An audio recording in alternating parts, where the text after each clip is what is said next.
Hello? Oh, oh, request. Good morning.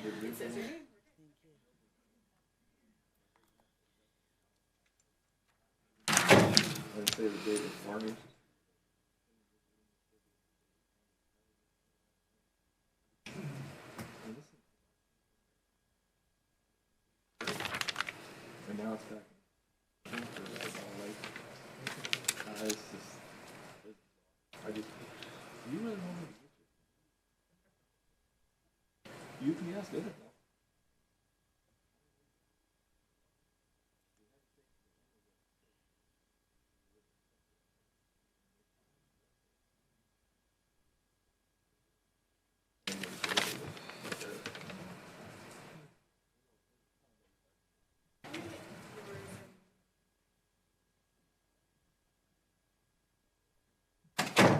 Hey Jack, Hey, how are you? how are you?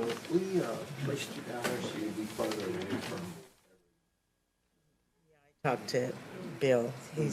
And I actually have asked him to bring up with the partitions, everyone sit on the dais. I mean, that's the beauty of the partition. People want to see us, together.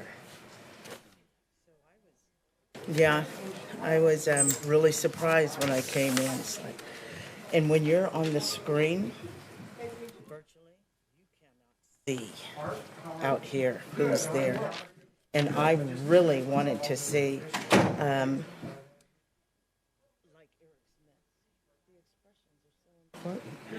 so hopefully Bill will bring that up.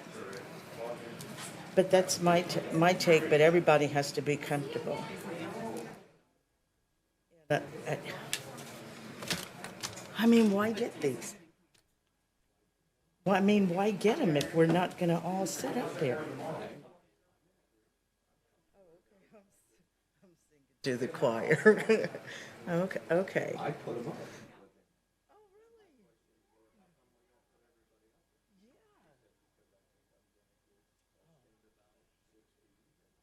No. Well, he gets sensitive.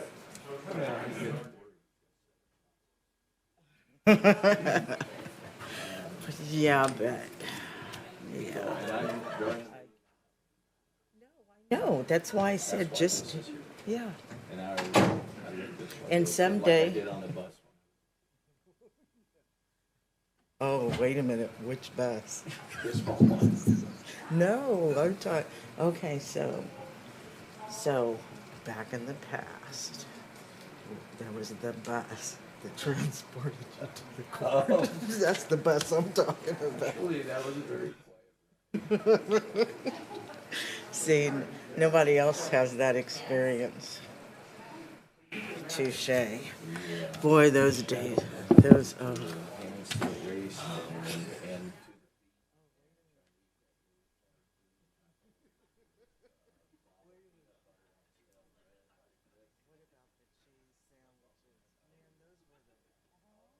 yeah, I learned to catch it. So did you do the chocolate bar?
Good morning, Scott. Can I test audio with you really quick, just so I can make sure Zoom audio is working?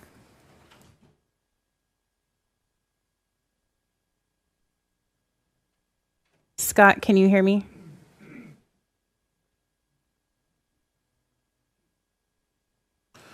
Welcome to the Oroville City Council special meeting of January 28th, 2021. I'm calling this meeting to order. Madam Clerk, may I have the roll? Councilmember Pittman? Here. Councilmember Smith? Here. Councilmember Riggs? Here. Councilmember Hatley? Here. Councilmember Goodson? Here. Vice Mayor Thompson? Here. Mayor Reynolds? Here. Mr. Mayor, can I have 1 second to get someone to confirm they can hear me on Zoom because Scott did not acknowledge me. Yes. City Attorney Scott Huber, can you hear me?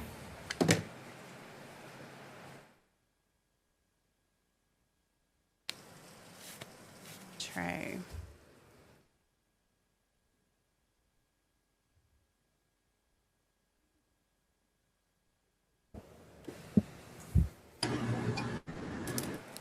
City Attorney Scott Huber, can you hear me? You can. Yes, I'm sorry, Steve, you can hear us? Yes, ma'am. Okay, thank you. I just need to clarify that we could hear. Thank you.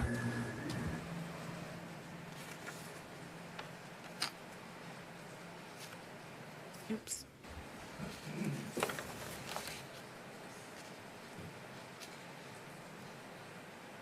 Do you have him? Okay. Scott has not. Scott, City Attorney Scott Huber, can you hear? Yes, I can hear. Okay, thank you so much. Thank you, Mayor. I had some audio issues a moment ago. Sorry about that. No worries. Ready in session, so will you stand with me for the Pledge of Allegiance? Salute. Pledge. States of America and to the republic God, indivisible.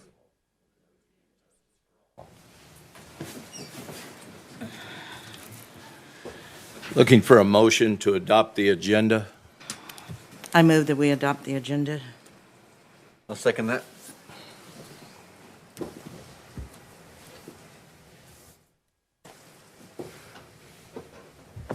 Motion carries with 7 yeses and 0 nos. Okay, moving on to regular business. We have one item, presentation from CAL FIRE for fire protection service for the city of Oroville. Good morning, council members. Mayor Reynolds. Hopefully you're enjoying the weather. We finally have some. It's making us extremely happy from what we've seen over the last couple of years to get a little precipitation. I'm John Messina. I'm the CAL FIRE Unit Chief for Butte County and representing City of Gridley, Paradise, and Biggs, and the County of Butte through cooperative fire protection agreements. And a little bit about myself. This morning I got up and I was adding up the years. I started in 1991, and it seems like through my career it's like 10 years, 20 years. Well, this year hits the 30-year mark of fire service for me. When I began my career early on, I did seasonal work, wildland work with the Bureau of Land Management while I attended San Diego State. Once I graduated, I gained employment with CAL FIRE, and since then I've spent my entire career here in Butte County for the last 25 years. I've gone through the AIR program, administration, operations. Prior to this job, I was the town of Paradise Fire Chief and the North Division Chief. And my predecessor, Chief Hawks, who put the majority of this proposal together that we're presenting today, left in June, and I filled his position. And the reason why I bring that up is had we not had a pandemic, I would have had the entire executive staff here today. And I was able to bring Chief Reed. I thought it was appropriate to bring one, not the rest. Their backgrounds are similar to mine. Chief Reed, the administrative chief, has got 31 years in service. Ken Lowe is the South Operations Chief, and he's at 32 years of service. Mike Weber runs the Butte Fire Center Assistant Chief. He's at 31 years. And we call him the baby. And Garrett Sholin runs the North Division, and he's got 25 years of service. So when we convened to discuss this with Chief Hawks on whether or not we should even move a proposal forward based off the request for proposal from Oroville. We convened and we discussed it, and at the end of the day, there's a lot of criteria we go through on the CAL FIRE side to whether or not it meets our criteria to move forward.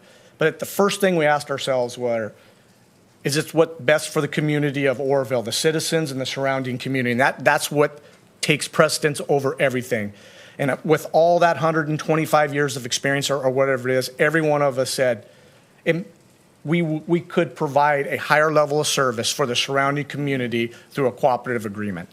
So that's how we got to this and getting this proposal out. Now, when I talk about level of service, I want to make sure everybody understands we're not talking about the individual fire engine with the individual firefighter driving to a call. Level of service encompasses everything that has to do with the fire department, from taking the 911 call all the way through to dispatching, emergency response, even to the point of us servicing you like we are today. That's part of our fire department operation and customer service. So it's not just a individual responding on a fire engine. If it was, you guys are fine when it comes to that. So when I was developing this presentation, it was a little difficult because I really feel the proposal is very thorough and comprehensive. There's a lot of components in it, and for me to stand here and go over each one, we'd be here for 3 weeks. So what I did is I tried to pull out some of the issues that most governing bodies have or questions they have when these type of things move forward. So with that, before we jump into it, I just want to make one other statement. I am not here as a salesman. I'm not here to sell CAL FIRE to you. I'm here as a fire chief of a CAL FIRE unit who presented you a proposal. I'm going to tell you the facts. I want this dialogue to be as extremely upfront, and I will be too. If you have a question, there's no tough question. What I want to do to you today is give you the information you need to make an educated decision on where you want to go with your fire department. So a little bit about CAL FIRE. I'm sure you guys all are quite aware of CAL FIRE, but statewide we have 800 local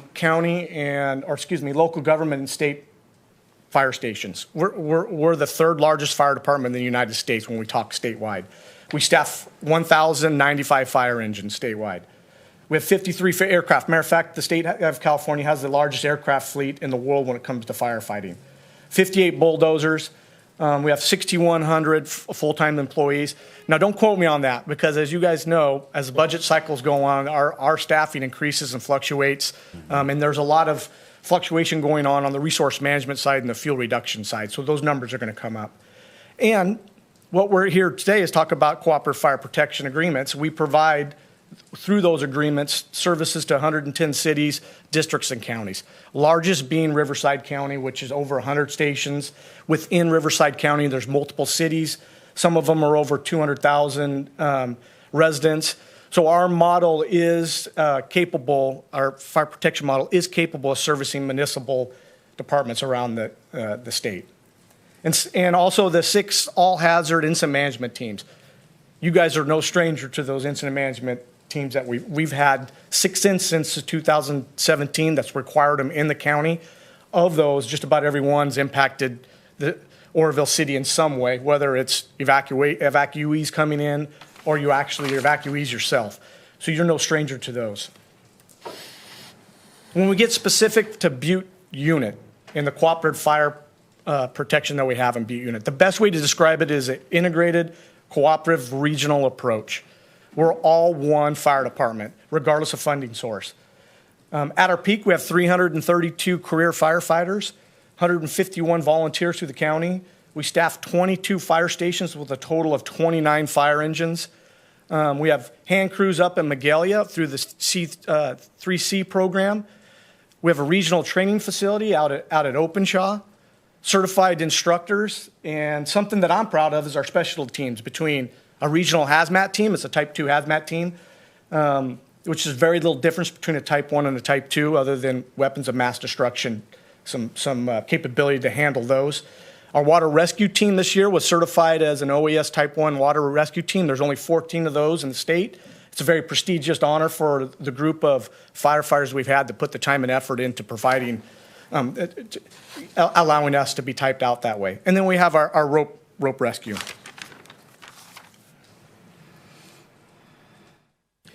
So we've been providing cooperative fire protection in Butte County since 1931 for the county. And as you can see on those dates, in 1991, Gridley decided to sign into an agreement with CAL FIRE, Biggs in 1995, and the town of Paradise in 2012. We have some core values that doesn't matter who or what the department is in the county. Our core values are effective communication, cooperation, professional coordination, commitment to serve. And I can tell you the most important to me, and I get to send that leader's intent down to the floor level, is the customer service that we provide. That is the number one reason why we have public safety, is serving the public and making their day better. Something else that I'm proud of within this county is we really strive to be a hometown fire department. Within our cooperative fire protection agreements, those cities and counties we've talked about, we are deeply rooted in the community. It's the expectation for management that we will participate, school programs, parades, we're out in the public because we truly are service for the public, that customer service portion of it. And that philosophy is going to stay, and as long as I'm the fire chief, that philosophy of that hometown fire department will always be a priority within this unit. Something else that I'm proud of this unit is our ability now to manage large-scale disasters and plan for them. As you guys know, between the Oroville spillway incident, the pandemic, the wildfires we've got 19 employees within our unit that serve on those incident management teams, from incident commanders all the way down to facility unit leaders. And that experience we've gained has helped us dramatically when we have the North Complex or another pandemic. Multiple of employees have gone down to Sacramento early on in the pandemic, and we were responsible for some of the coordination of standing up the field hospitals. And that experience will bleed over to any operation we have within the unit and our cooperators through agreements. So any questions? You guys, if you have questions, you're more than welcome to interrupt with this. So cooperative fire protection agreement, what are some of the benefits of it? You become part of an integrated regional fire protection system, and you immediately become part of a highly functional all-risk fire department with access to robust resources. So that previous slide that showed what we have in Butte unit, long story short, the way I kind of explain it is those are your resources. Doesn't matter who pays for them. Should Oroville need them for any specific reason, they all are the resource pool we drive from. Now, that same conversation goes to the city of Biggs, Gridley, Paradise, and the county. We will drive from everywhere to mitigate an emergency while taking in consideration our obligations to backfill and provide what's within the agreement should something move forward. Standard response plan for dispatching resources.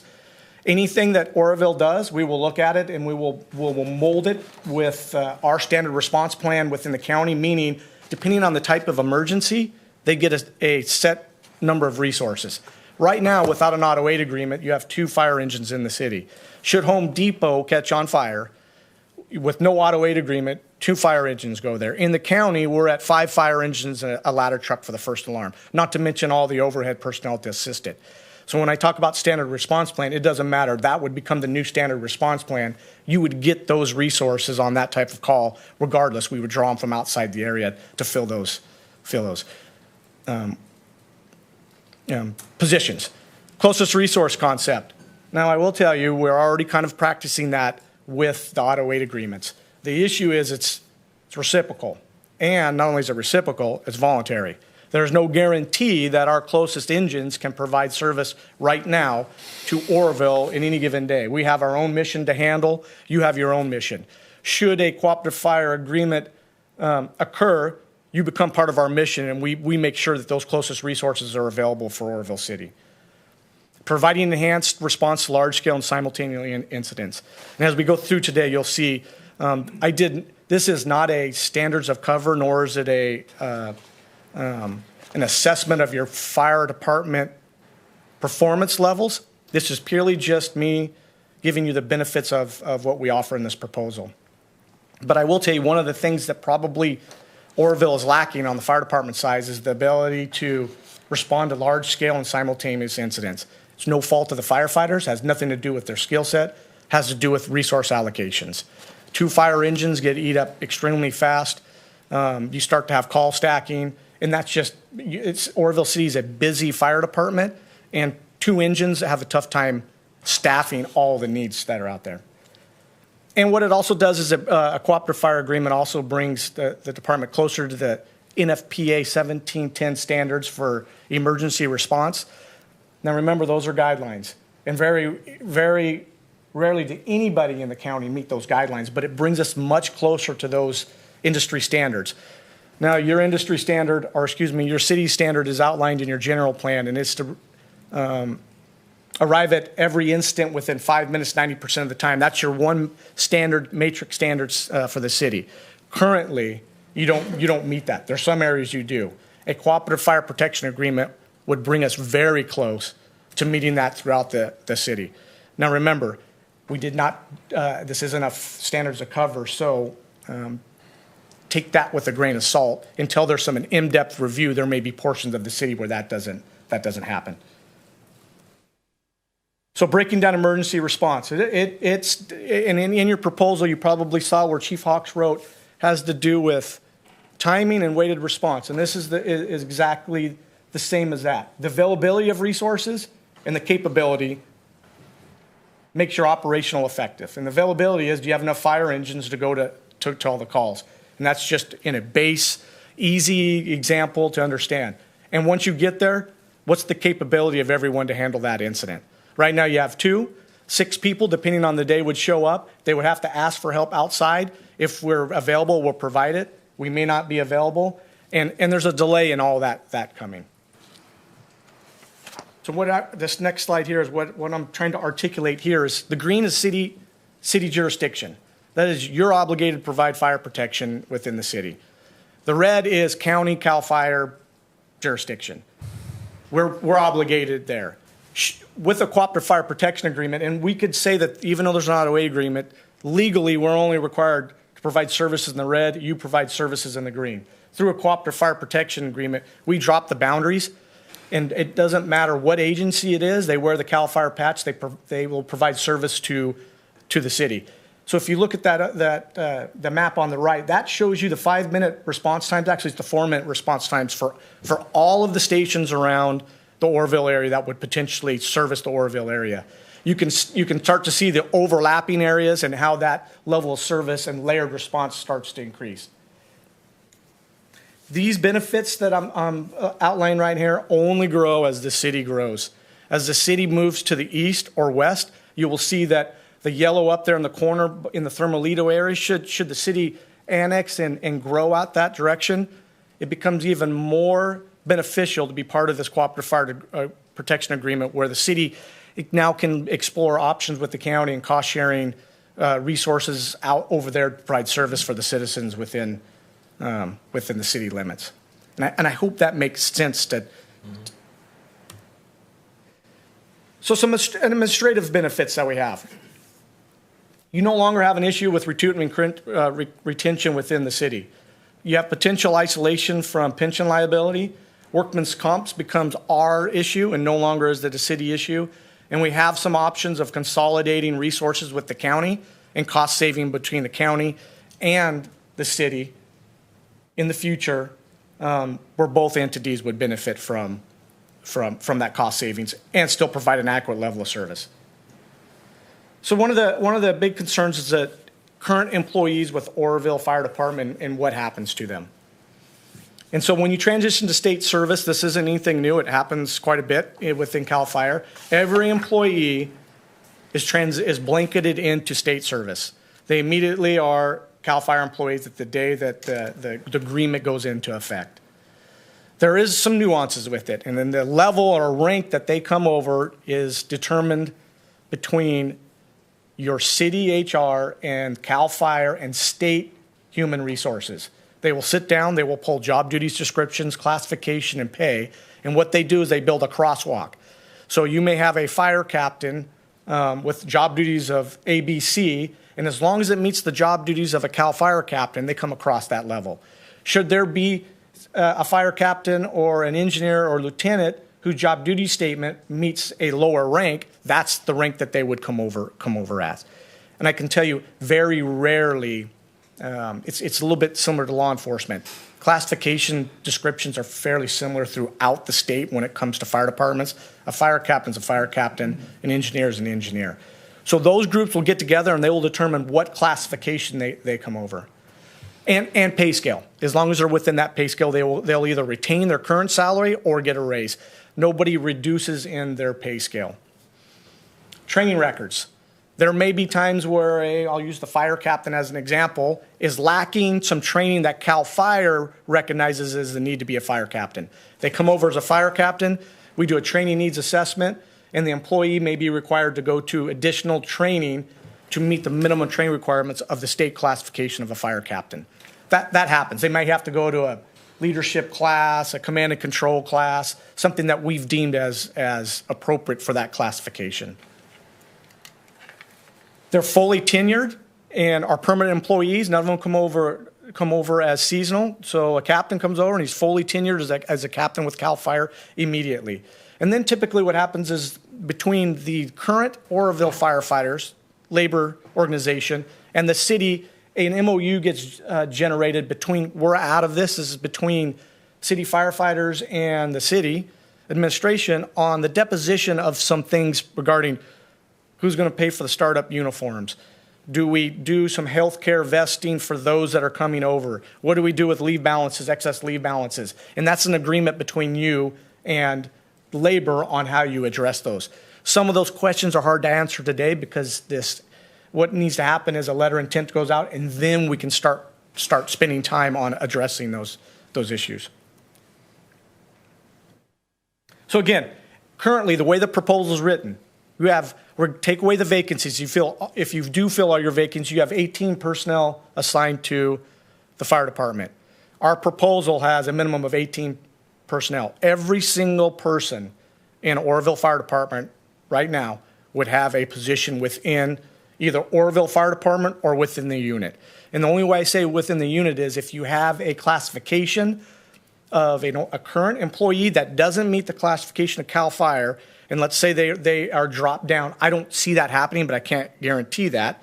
If those classifications are already filled, that person would be offered employment or a position anywhere within Butte County, and then first rights of refusal to come back to Oroville when a position opened up. Very rarely does that happen, but you do have a lieutenant rank where depending on when they do the crosswalk transition, you may have more people who qualify for captains than positions that are proposed in the proposal.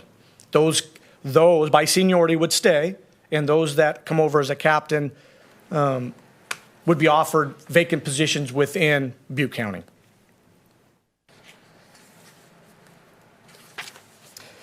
So something that's pretty important, we learned this from Paradise.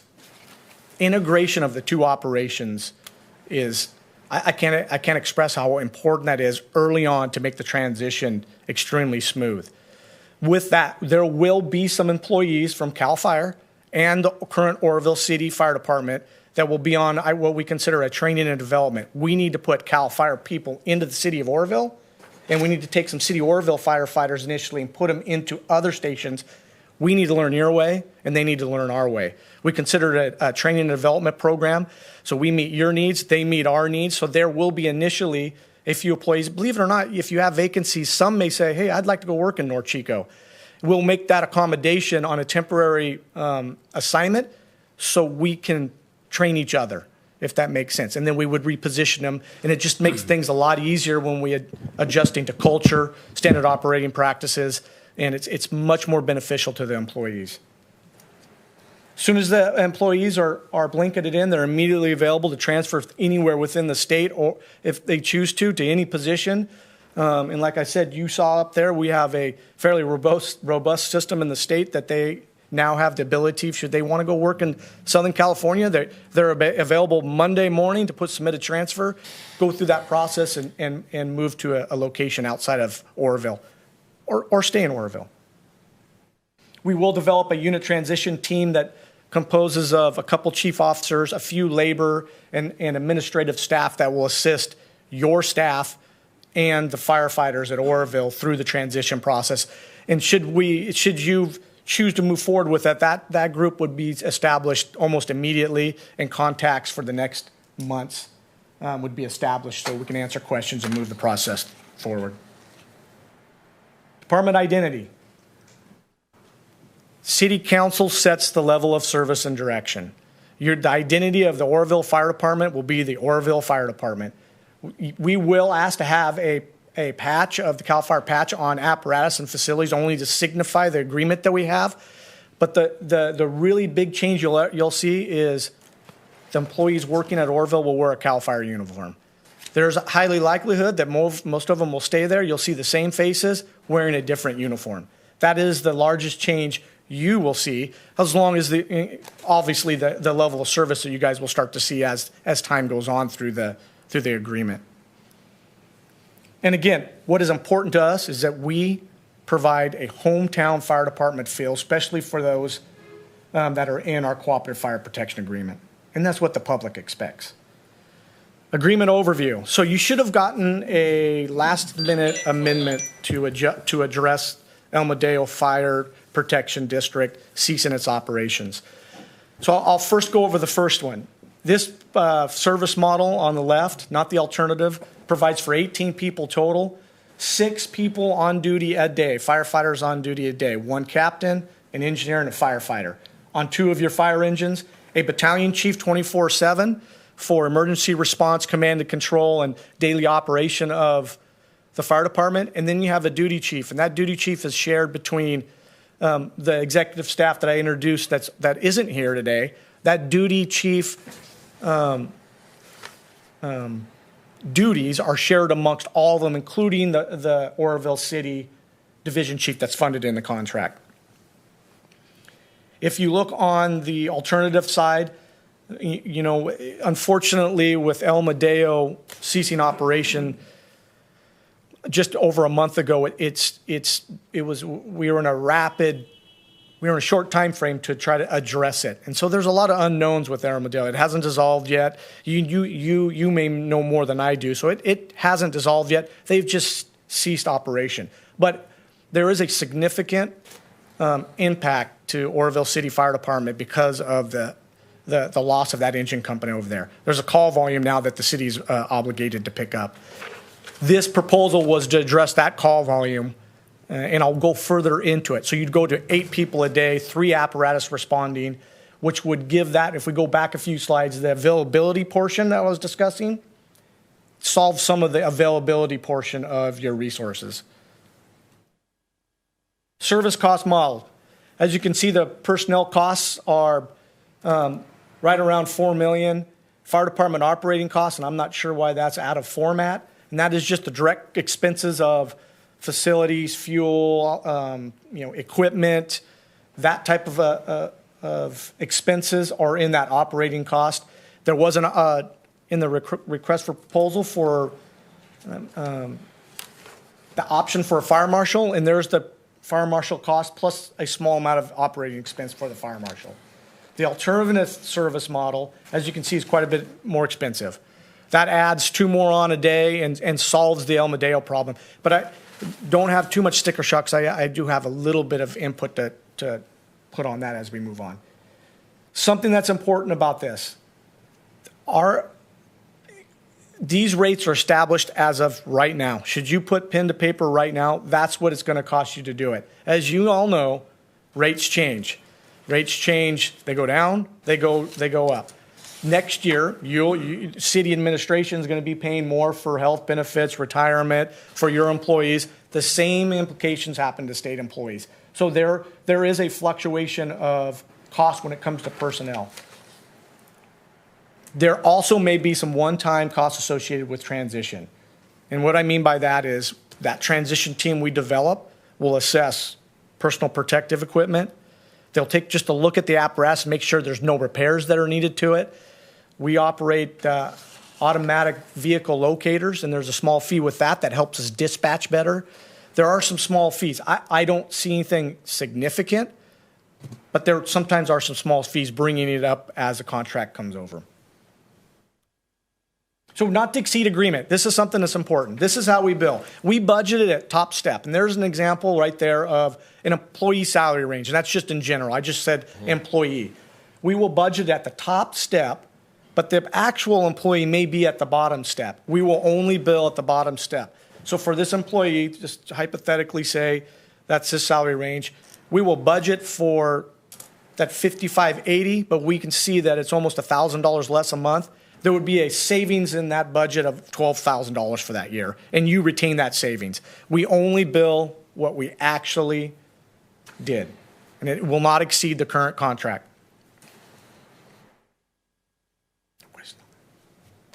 Administrative fee. Unfortunately, I have no control over the administrative fee. Like every local government department, Chief, agency. before we move on, I would like you to make the point clear that this proposal was based on a full rate of pay, a full schedule for all employees. This is the absolute worst-case scenario of a price. That's what you gave. That's so let's just say service model 2. Well, you would get a document that shows that amount. You would enter in a contract for that amount. Yes. When it's all said and done, and the next slide will show it, there typically is what we call contract savings, and they vary. They vary between 2 and 5%. On top of that, why they vary is overtime, pandemic hitting you, we have multiple employees out on long-term workman's comp. So where you start to degrade the savings that we may get out of that is the work behind and overtime cost of people, that are out long-term, and we just can't predict that. There may be none. There may be 5 employees, and which would drive the overtime cost up. It wouldn't supersede that contract amount, but what it does is it eats into those savings. Councilmember Riggs would like to speak. Can you turn your microphone on, please? Red light will go off. There you go. Great. So just to note, this little thing doesn't work to turn the mic on. Do you have, based on other contract cities similar to Paradise, an estimate of what the contracts actually come in at compared to the sticker price that you have here? So I would say Paradise, and remember, these numbers are estimate because it's really hard for us to predict it. Paradise is a similar contract, and we save, if it's, just so I won't talk percentage, I'll give you a number. We return anywhere from $200,000 to $400,000 a year to Paradise, and they're a similar contract. Now, like I said, that gap fluctuates by how many people are out on long-term injury, how many FMLA, we have a lot of employees in Paradise that had children this year, and they're out for 12 weeks taking care of their children, and there's an overtime cost. So that's what ends up reducing that amount. And what is the amount of their contract? They're right at right around $4 million. Mm-hmm. So around 10%, million. Could be up to 10%. Okay. Their staffing is similar to the staffing here. Okay. Councilmember Pittman? Yeah, appreciate that. Thank you. I want to ask this question because we're on this topic about administrative fee, and my history it goes all the way back to Ronnie Coleman. I remember he used to ask the question of former chief, where does the administrative fee go? And this is probably the best explanation of that I've ever seen in writing from the past. So the administrative fee I see right now is 11.97, something like that, and the governor sets that, as I read here. Would that fee be attached to the initial contract, or would it be adjusted to the actual cost for that particular year? For that cost for that particular year. Okay. It's in that $4.2 million. Right. We take that 11.9%, add that into it. But if we only spend $3.9 million, the administrative rate of 11.97 is applied against the $3.9 million. Yeah. Again, I appreciate that, and I also appreciate this explanation because it's the best explanation where the administrative fee goes that I've ever seen. And I know for me with other departments and county and the town of Paradise, when we talk I can't believe we general services, our facilities need to do something, and they charge the department administrative fee, and some local government agencies call it different. It's no different than what Right. that happens between departments in here. Right. We don't have control over the rate at all. CAL FIRE doesn't. It comes down from the top, and there's no control over it. For us, it is what it is. Thank you. Appreciate that. Councilmember Goodson. Yes, thank you for this presentation. My question is similar to Councilwoman Riggs. Did the city of Marysville have a similar contract with CAL FIRE, and was it an increase in CAL FIRE cost the basis for them wanting to step out of that contract? Oh, I apologize. So that was a unique situation. There was a lot of things going on. It's very dynamic. There was a cost increase. But what ended up happening is that the city wanted to reduce staffing levels to a point CAL FIRE no longer wanted to provide services. And that goes for all of our cooperative fire protection agreements. There'll be a point where if you continue to reduce staffing levels, the state says, hey, we have to protect our employees. We no longer want to be in this agreement. So it was a combination of both. Mm-hmm. And there were some other dynamics that went along with it. I hope that answers your question. Thank you. Thank you, Chief. We're ready to proceed. So back to the administrative fee. I think we've discussed it. You guys are available. That's the 10-year average of the administrative fee. Mm-hmm. You can see it does fluctuate. Some years close to 1%, but it stays pretty consistent between 11 and 12%. So let's briefly talk about El Medeo. There's no way about it. There's no way even to discuss. It impacted the county and the city fire services. There's nothing more we can say than that. It has a traumatic effect on our services by taking that one engine out within the urban area of Oroville. Oroville Fire Department is going to suffer the majority of the impacts because the call volume within the district is mostly in the city limits. The agreement we have now between the fire department and the county fire department is we'll use the city-county boundary, city limit boundary. You will run your calls in the city limits, and we will run ours. We'll do auto aid.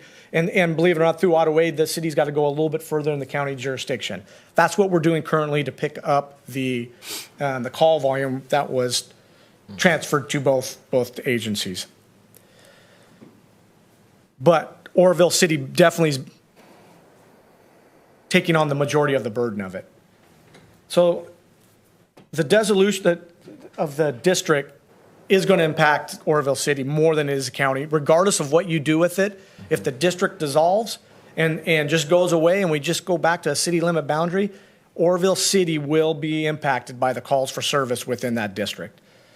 So one thing about the district, and these are, remember, when I'm going to talk in generality because I don't want to speak on behalf of the city administrator or any other department head. There is a revenue being generated by the district, and it's estimated to be about $535,000. There is some debt service within that district.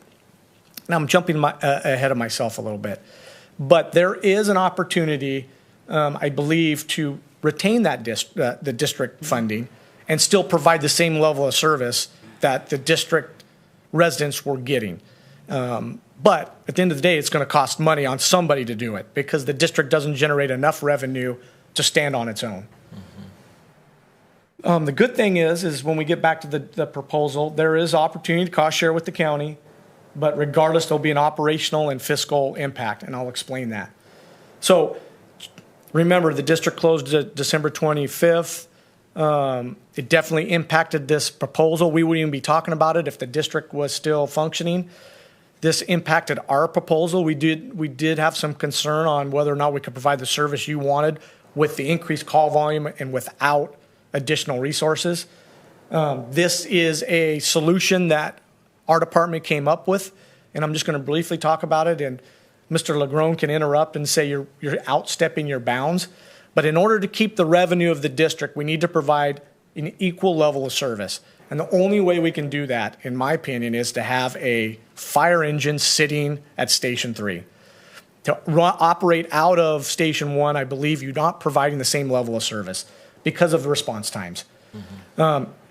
In order to keep the district fee coming, we need to provide the same level of service. And I think Steve Lucas, and I know he's on this call, I saw it, would have some input on that. So don't take my word as the gospel. There's a lot of outside discussion that needs to happen. But this proposal right here, what it does is it adds a 2-person EMS rescue squad. And if you look at the call volume within Oroville City, 85% are medical aids, and that is a standard throughout the United States. So where you're having problems meeting response times and the availability is on 85% of the calls are medical aids.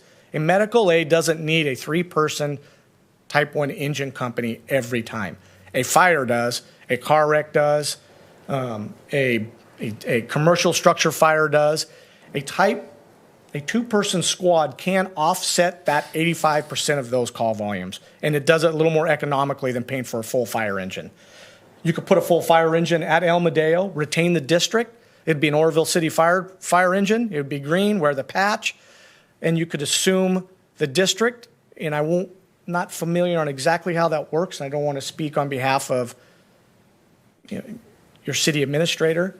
And you could retain that revenue, which offset the cost of that 2-person squad.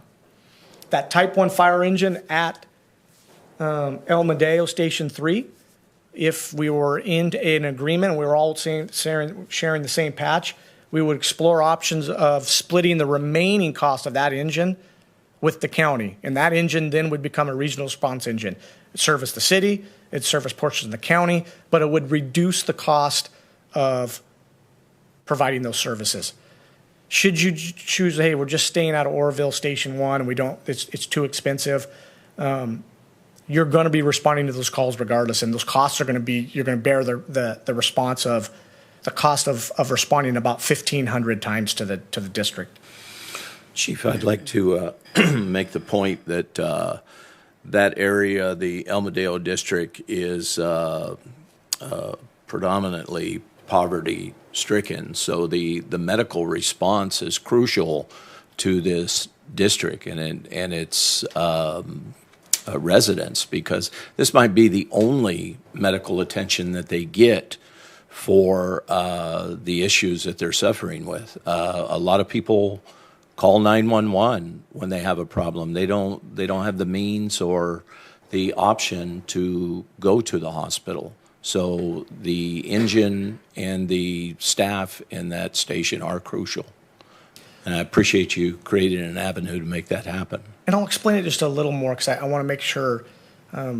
I had sticker shock when I saw that. So if you look at that $5.2 million, you can assume, should you move forward with the district and assuming the responsibility of it, it wouldn't happen until fiscal year 22, when it would allow the district to pay off its debt.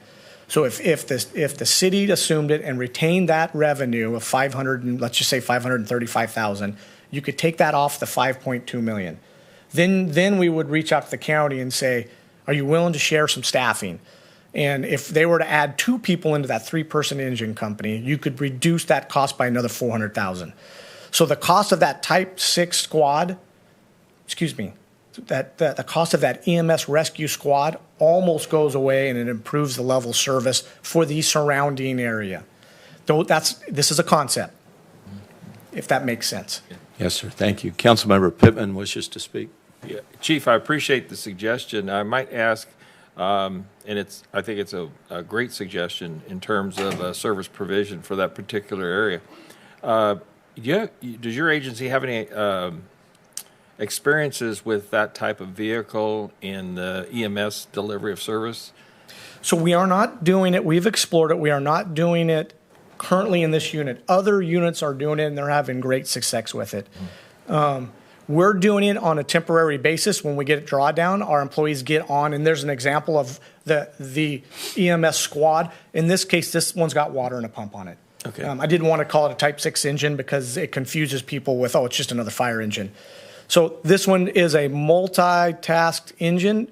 Our employees love getting on them and staffing it when we're at drawdown, and we find ourselves wondering if we need to start looking at service model changes ourselves. Oroville's a little unique. You now have, the issue is the pump capacity, water capacity, hose capacity, ladder, master streams. If this was running by itself, you would lose those capacities.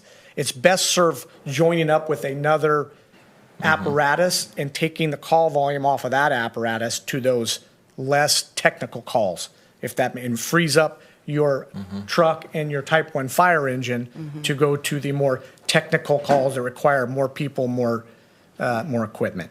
Does that make some sense? It makes perfect sense, and I think for efficiency and effectiveness of the fire service across the board, we've got to start looking at those type vehicles for, as you mentioned, the 85% of calls needs to be matched to what we're delivering. And I agree with Absolutely. you entirely. Yeah. And great idea. And at the end of the day, these apparatus are quite a bit smaller. And what it does do is it sets you up for expansion as the city grows. And when you build a new fire station and determine it needs a Type 1 engine, the staffing's almost there. You only need to add a little bit into it. Right. Thank you. So what's next? So the city issues, you guys make a decision, today or in the future, the city issues a letter of intent to CAL FIRE. The city notifies LAFCO. And under Senate Bill 239, there's some requirements that go through LAFCO. And once it meets the LAFCO process and we get approval from LAFCO, CAL FIRE starts its internal process. And that's the process of HR, your HR, city staff, CAL FIRE staff starting to coordinate together on what that transition looks like. Once it's all ironed out, we produce an executable agreement that details all the stipulations. And that, we believe, could happen no later than the start of the fiscal year 2022. If there's something that the council was looking to happen sooner, we may be able to look into something as soon as January 1st of this coming year. Would it be acceptable with everyone to take a 5-minute break? Absolutely. Yeah. Thank you.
Okay.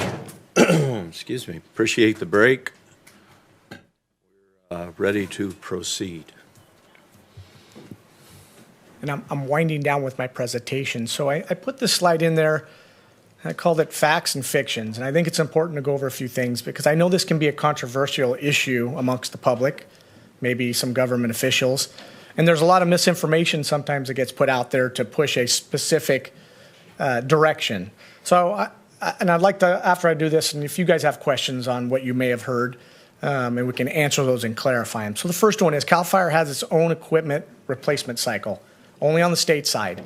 We follow the local government agencies' replacement cycle for apparatus, whatever that is. If there isn't one, we will develop one for them. For an example, in the county, we have fire engines that are 20 years old, that 290,000 miles on them, we're still operating them. As much as I'd like to say that every 4 years we turn them over, we don't, because there's a fiscal responsibility and accountability of making sure we're buying equipment on an appropriate time frame. Employees are held on duty. That's fact. We don't necessarily like it, but if you guys know what's happened over the last few years, when there's an emergency within this county, the expectation of employees that they will rise to the occasion and they will provide a service to the public until that emergency is gone. And this last few years, frankly, it's been pretty busy and the summers have been long. We don't like our employees being forced on any more than they have to, but at the end of the day, when we have an emergency, we expect employees to come into work and participate and help mitigating that emergencies. City fire engines are sent out of the area, leaving the city uncovered. That's a fact and fiction. Fact is, we do send them out of the area, no more than what they're doing right now. They're part of the statewide Master Mutual Aid Program, and they'll go out no more than what they do this year, last year, the next year. Should they go out, we will not leave the city uncovered. Part of our proposal is Oroville City Station 1 is a must cover. Should multiple engines, the two engines leave there, we immediately cover behind with cooperative fire protection resources, county, state, apparatus, backfill the hole. So there will never be a time when Oroville is unstaffed. There may be a short period where we're moving apparatus in because the engines are committed to something, but we will not send both engines or three to Southern California and leave the city unstaffed. CAL FIRE employees are not local. That is a fact and fiction. So I would imagine in city government here, you probably have some people that don't live in the area. I mean, we have 340 employees. Some work out of the area. 86% of the employees within our cooperative fire protection unit live in this unit. We have 17 chief officers. 15 of them have grown up in Butte County and have worked here their entire career. One's worked here his entire career and commutes from Grass Valley. We are Butte County. We aren't a large government agency that just transitions people through and there's no ownership into the local community. That's the farthest thing from the truth. Now, at our lower ranks, the entry-level ranks, there's a little more turnover because there's a little more promotion opportunity. But I think that goes along with every type of department when people are trying to figure out where they're going to be in their life and entry-level positions, there's a higher turnover rate. But Oroville City, I think if I spoke with Chris Tins, you're about 18% of your employees within the fire department live outside the area. We're about 19% live outside the area. CAL FIRE raises its cost after agreement is signed. False. Are there cost increases? Absolutely, yes. We do not have control over personnel costs. Every year, benefit rates go up. There could be bargaining unit increases through pay, which when they go up, we are told, here's the rate for a firefighter from Sacramento. The unit has no control over that. The only thing we have control over is the operating budget, which you saw the smaller operating budget, and the amount of employees we have in the contract. So as costs go up, typically what happens is can't afford it, reduce the number of people in the contract, and then we would begin that process of reducing it. Remember, reducing the level of people in the contract reduces the level of service. There will be a point in all of our Schedule A agreements or cooperative agreements where we'll hit a threshold where CAL FIRE no longer wants to participate in an agreement because we feel it's unsafe to have our employees potentially on a piece of apparatus. For example, if the city said we only want one person on every fire engine, that's it. We would say, we're not the right agency for you to provide fire protection. That's similar to what happened in Marysville, along with some other things. Does that make sense? So with that, our commitment, I can tell you as the fire chief, we're committed to providing competent, effective, and cost-efficient fire service. We put a lot of time and effort into our employees and leadership and training and developing them so they can function, in the unit at a high level and provide, that type of service planning, management, leadership to the new employees. That's extremely important. Very important to me is maintaining a community-involved fire department. And at the end of the day, I think there are companies that do this, but we will provide a strategic plan, a standards of cover for the city to help address the future growth and the current growth that's going on and where we need to expand, retract, and grow as a fire department. Chief, Councilmember Pittman wishes to speak. I don't want to interrupt your presentation, but you did mention the out-of-county activity, and I just want to, someone asked me this, and I don't know the answer. When the city would send units out of county, the OES reimbursement rate would come back to the city for personnel and then equipment expenses. How would that happen with CAL FIRE as their state employees? Would the same amounts come back to the city, or how does that work out? Absolutely. The personnel rates don't, but the equipment rates do. Okay. So the personnel rates are already being, the overtime and all that is being absorbed by the state. The city does not absorb city-funded employees overtime when they're on a state incident. The state picks that up. So the reimbursement rate of the apparatus is the same. Mm-hmm. And if I can just tell you right now, it's about $2,000 a day for a Type 1 fire engine. If it's gone, 10 days, you can expect to see $20,000 returned for the cost of fuel, wear and tear. I can tell you for Paradise, a similar one, we use a lot of their equipment outside. So Oroville City has a Type 3 fire engine. We may grab a couple guys on it or some guys from other stations, firefighters, put it on it and go cover a station in Berry Creek. Mm-hmm. We will pay the city of Oroville for covering that fire station for the use of its apparatus. We generated over $300,000 last year for the town of Paradise in equipment rental, if for lack of a better term. Now, remember, fire season dictates on reimbursement and how much comes in. When it's a slow year, there's no reimbursement because we're not going to fires. Right. So any fire that is state or federal responsibility, and we put a local government fire engine on, we are reimbursed at the OES rate for that apparatus. And that's the old 09 fund. It's the old 09 fund. Yeah, okay. Thank you. Appreciate that. I had one more question when you talk about personnel, and what's the status of volunteer and/or reserve programs for the county and/or agencies as a whole? From what's your experience going on with that? Unfortunately, volunteering in the United States is diminishing on all levels, regardless of the job. We have 151 volunteers currently spread out through the county, under Butte County and Town of Paradise. The requirements to be a volunteer firefighter continue to increase for liability reasons between medicals, training that they need to have, and many of those that just don't have time to participate at that level. So the numbers are dwindling, but we still have an effective volunteer force that provides a fantastic service with delivering water tenders, some personnel power on incidents, but it's not like what you were used to back in the day. Right. It's hard. What ends up happening is we have a very robust volunteer training program. They come out almost equivalent to career firefighters out of our open shot training grounds. They go through live fire, extrication, rescue. We seem to keep them for about 2 years, and they start to fall off because it's time consuming to meet all the requirements. The other question I have about a retired annuit program, is that still where you have retirees from CAL FIRE that can come back on a temporary basis, or has PERS limited that? PERS limits it per hour, and we typically only bring them back in management positions. So usually never will you see a retired annuitant on a fire engine. It'll be in a management position, maybe doing a special project for the unit, and that would be a state-funded, not a Oroville City-funded. It would be a state-funded. Are they limited to the 960 hours? Yeah. Exactly. Okay.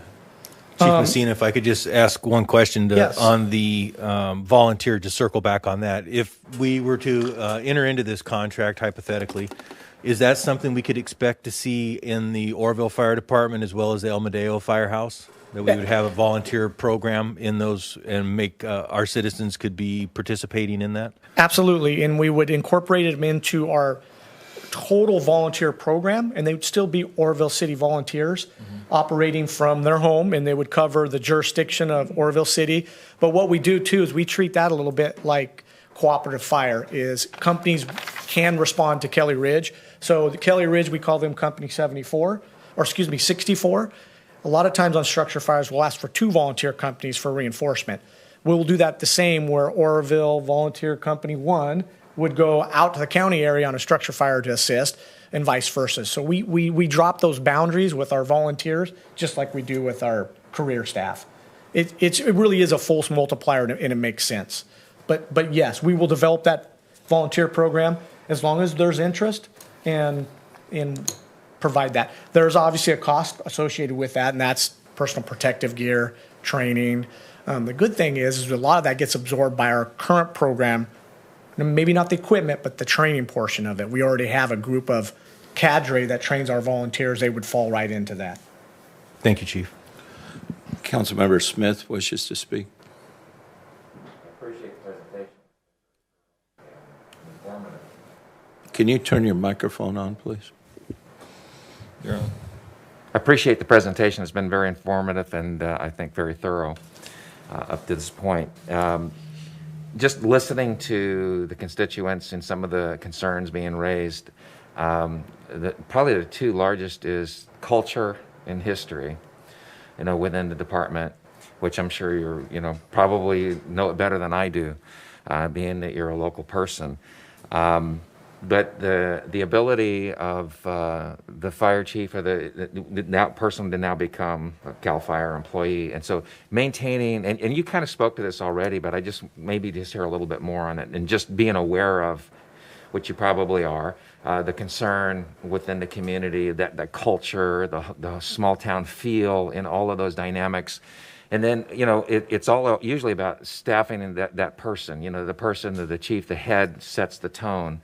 And so just maybe speaking to the latitude or ability of in that transitionary process, absorbing the culture of Oroville and being able to exemplify or emanate that, what kind of freedom does that chief or the heads that now would, if this were to happen, would they be able to, exemplify that for a local, the local feel?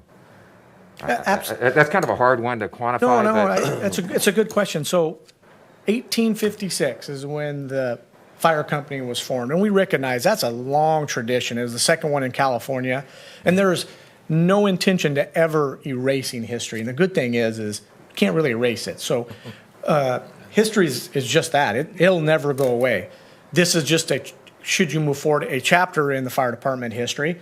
So that's my response to that. As far as culture, absolutely, I can tell you, the fire department as a whole has a culture. Every fire department has its own culture. Every battalion has its culture, and then you get down to the station level, they all have their individual cultures.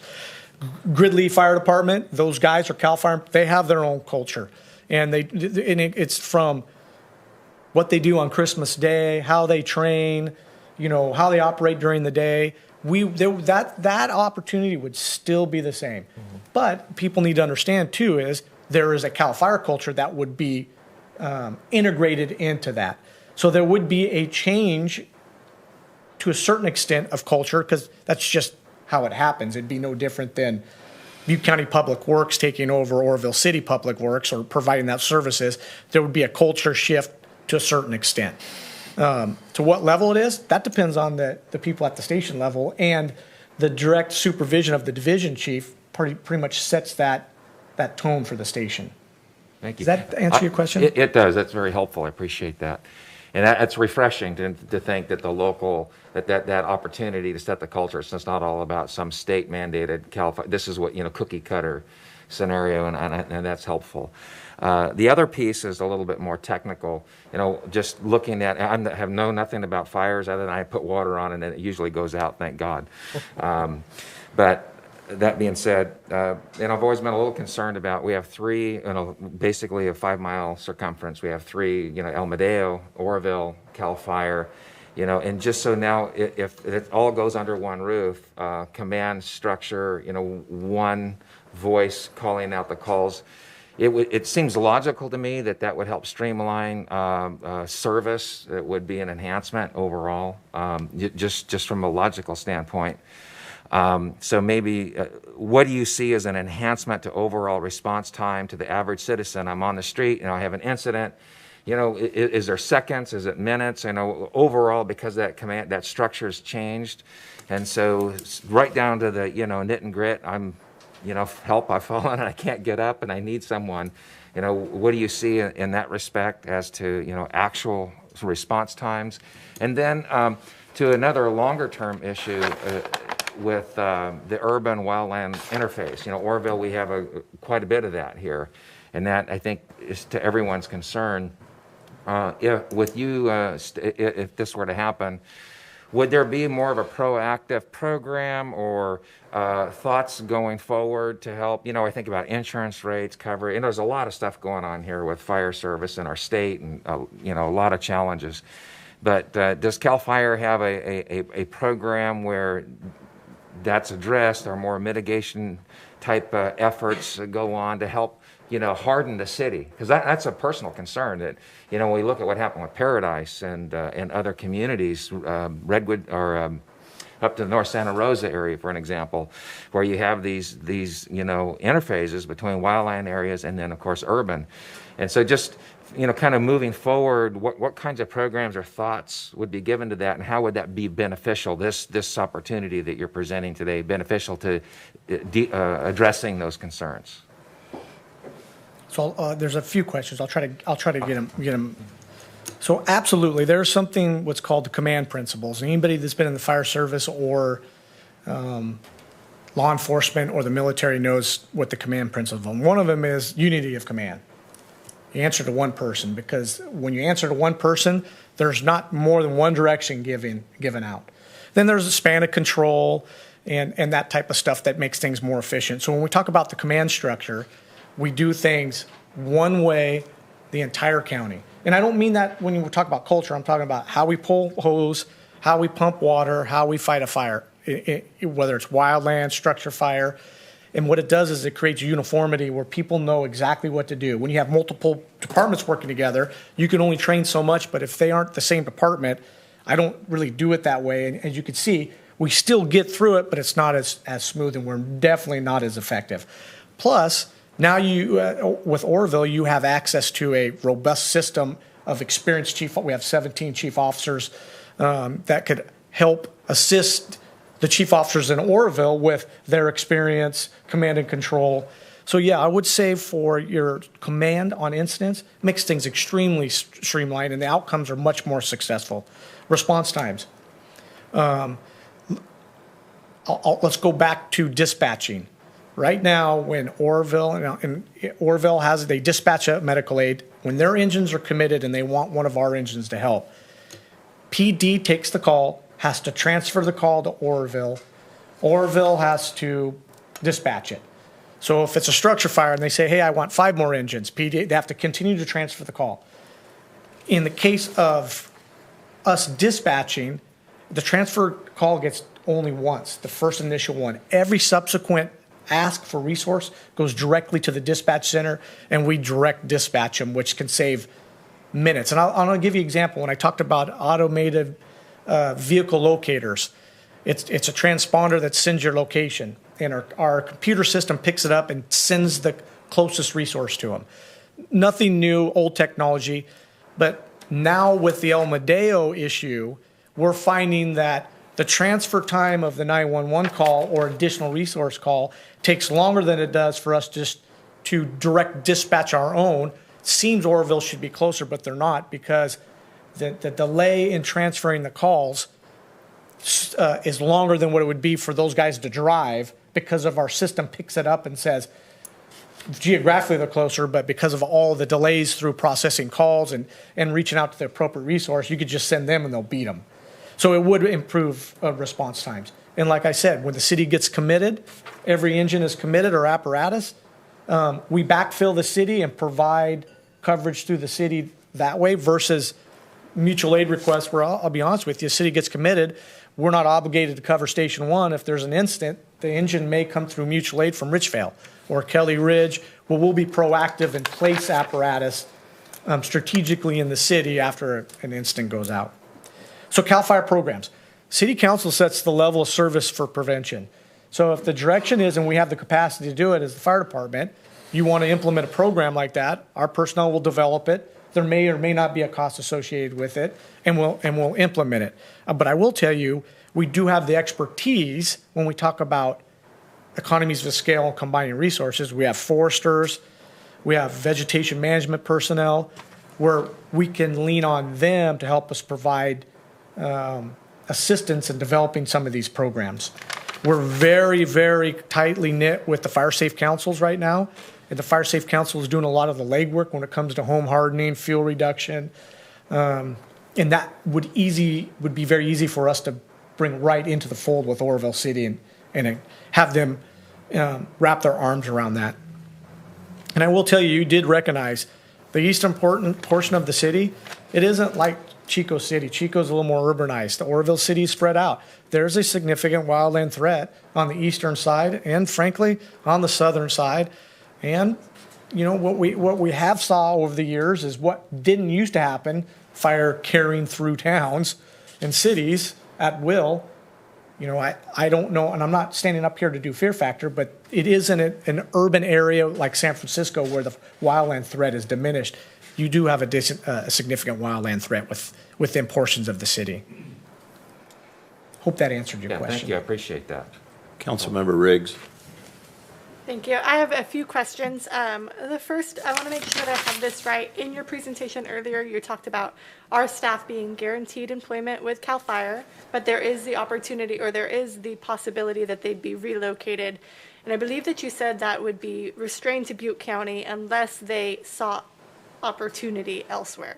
So is that accurate? Absolutely. And so right now, the way that the proposal's set up, should everybody, when they go through that transition process, that crosswalk, meet the requirements of that position, will come right into that position.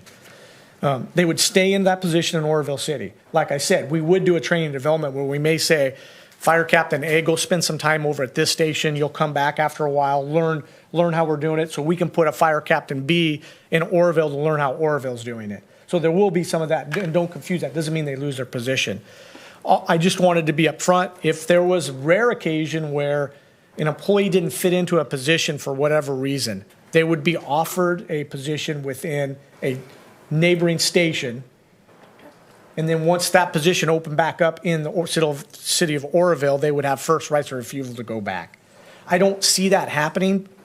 Just because the way what has happened in the past is in some contracts, staffing was 20, they only wanted 12, you had 8 people over. Those 8 people had to go somewhere. Mm-hmm. And those 8 people got displaced through units, and I'm not talking in this unit, other units. In this case, you have 18 people or positions. We're recommending 18 or the additional 5 for 23, which means there's room for everybody to settle into their current location. Does that answer your question? Yes, it does. And then I have a few others. What is your guys' turnover rate? I know that one of the benefits we have with our local fire department is the localized knowledge of our unique building structures, downtown areas. So what's your guys' turnover rate to ensure that we're not losing that localized knowledge? So like I said, when you start off at the chief officer level, mm-hmm. Every one of our chief officers spent their most entire career within the unit.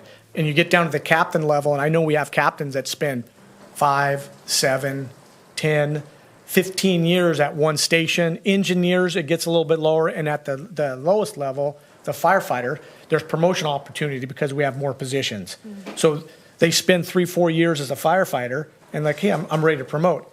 They'll compete for a job at the similar location that they're working at, but if it isn't, they may choose to say, well, I'm going to go to the Kelly Ridge station.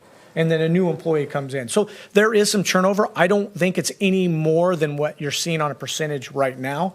I bet if you talk to Chief Deal and Chief Tins, they would tell you the entry-level firefighter position, they come in for 1 or 2 years and then they move on, or they stay in it. It'd be the similar situation for us.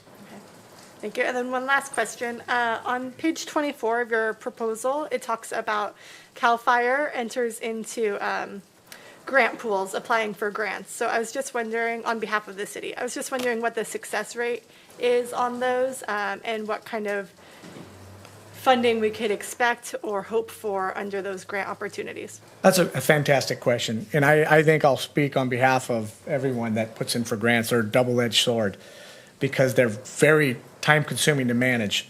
In the last 3 years, we've received almost $6.5 million for Paradise in the county for equipment and personnel through our grant writing process. So there's those opportunities to do it. And we're very successful of it. And one thing that's fortunate about Oroville City, grants are typically awarded more to smaller fire departments. And so when we put in for a grant, we would put it into the Oroville Fire Department, not CAL FIRE. We're just happen to be a provider of the fire service. So if there was a staffing, fire engine, a program, it would be on behalf of the Oroville Fire Department, we would submit it. Oroville Fire or Oroville City would receive the funds that CAL FIRE wouldn't. It'd go right into the coffers, and we would distribute it out to the fire department, whatever, depending on how or what the grant was. We're very successful on equipment right now. Personal protective gear, radios. We upgrade necessary equipment so it's not coming out of the operating budget, and that's a savings all the way around. We just can't guarantee on grants. Yeah, of course. And then this is going to be my last one for right now. No guarantees that it won't be more questions later. You mentioned replacement of engines or other apparatuses. On the state side, you guys have a policy of, how long was it? So on the state side, it's completely different than the local government side. Right. And so we have a state policy that we do not put those requirements on the local government. So we would work with the city administration and say, what's the replacement cycle for a fire engine? If they have one, we'll stick with it. If they don't, we'll help them develop one, and we'll agree, and that would be the replacement cycle. I can tell you right now, the Type 1 engines, we're replacing anywhere from 15 to 18 years. Okay. And, depending on the mileage that's on them, we'll run them 200,000 plus miles. We get full use out of them. And this isn't anything that springs up to city administration if we need to buy one tomorrow. It is, 3 years out at this fiscal year, we need to start planning on replacing a fire engine. And we build that into the budgets. As Councilmember Pittman said, some of those revenues that are generated for rentals, it turns into general fund revenue, but we would say, hey, let's put some of that towards an equipment replacement program. So we work with the local government agency Right. on that cycle. Okay. Thank you. No different than what you're doing now. Thank you. Councilmember Hatley. Thank you. Thanks for coming today and putting on this presentation. Appreciate it. I have several questions for you that come to mind. And the first thing is, if CAL FIRE takes over, then they become CAL FIRE employees. Okay? And so they fall within the system. Now, technically, they're your employees. And I know how the state works on a lot of things. And if tomorrow you decide that you need them in L.A., they're going to go to L.A. because they're your employees, and we're not going to be able to tell you no as long as you replace them with somebody. So, that's one concern of mine. The other is on the vacant positions. If there's nothing, let's say we have a fire captain, we'll just use that, and he can't be a captain. He's got to go to a lieutenant or whatever, and there's nothing in Butte County. Then you're going to try and find him a spot somewhere else within the state. And so that means moving, of course. And the other thing I have is as far as bumping rights. If you take over this department, and so if you have somebody in, I'll just keep using L.A. because it's easy to say, L.A., and they want to come to up north. They've got 15 years or 18 years or whatever the number is, and they say, you know what, I like to hunt and fish, and I'm tired of down here, I want to be up in God's country, and so what's the bumping rights? I'm curious about bumping rights. If they come in and go, hey, I'm a captain or whatever, and I have a whole lot more time, and my time at CAL FIRE is who I work for. Even though you work for CAL FIRE, are you coming in with 15 years? If one of our guys has 15 years with Oroville, is he going to carry 15 years in that bumping station when he comes to CAL FIRE? Do you want to respond to those? Because I still have some more, or do you want to just? Let's go with those, so I'll forget. I got a short memory. Okay. And then I'll ask those three. Sure, go ahead. So the apparatus, they wouldn't go out of to Southern California any more than they're doing now. They're doing that currently right now. We're the operating coordinator. I'll call Chris Tins and say, hey, Chief, they want to send an engine to Southern California. He calls them up, he sends them, and he backfills behind them. Nothing would change on that. And we are obligated to provide fire service for the city of Oroville. What goes first? Our state assets go first. We will send all of our state assets. Should the OES system ask for a local government, state assets, type 3 state-funded assets will always go first. Should OES, excuse me, ask for local government assistance, then we'll discuss as fire chiefs whether or not we can send one engine and provide backfill behind it. No different than really what's happening now. Okay, I think maybe you misunderstood my question. I'm sorry, I wasn't clear maybe.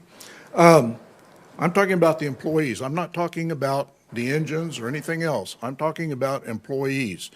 If you decide, and that's where the bumping comes in, and you say, well, you know, you guys are my employees, and here's what we're going to do, because this guy has with us, he's been with us since day one. You just came on with us. And so that's what I'm talking about. I'm not talking about going to special events or any of that. I think I was probably commenting on your first comment. Yeah. So no vacancy. Because we have such a 12, 18-month long period, what we'll do is we will know at what classification employees will come over. If there is a overage, we will hold positions open in the local stations. You know, we will say, hey, we're going to leave those 4 positions open because we know we have to take 4 people into them. So they will not get displaced out of the unit. Transition bumping rights. So first, seniority would come over with them. So if they spent 20 years in Oroville City, 20 years is what their seniority would be day one within CAL FIRE. So if you have a 21-year captain wants to come to Butte County and work in the unit, they got to wait for a position to open up. Typically what we do is a position opens up in any of our stations. We fill it internally first, and the trickle-down effect is if anybody wants to come, they've got to go to Feather Falls. And the captain says, okay, I'll go to Feather Falls. He transfers from Southern California.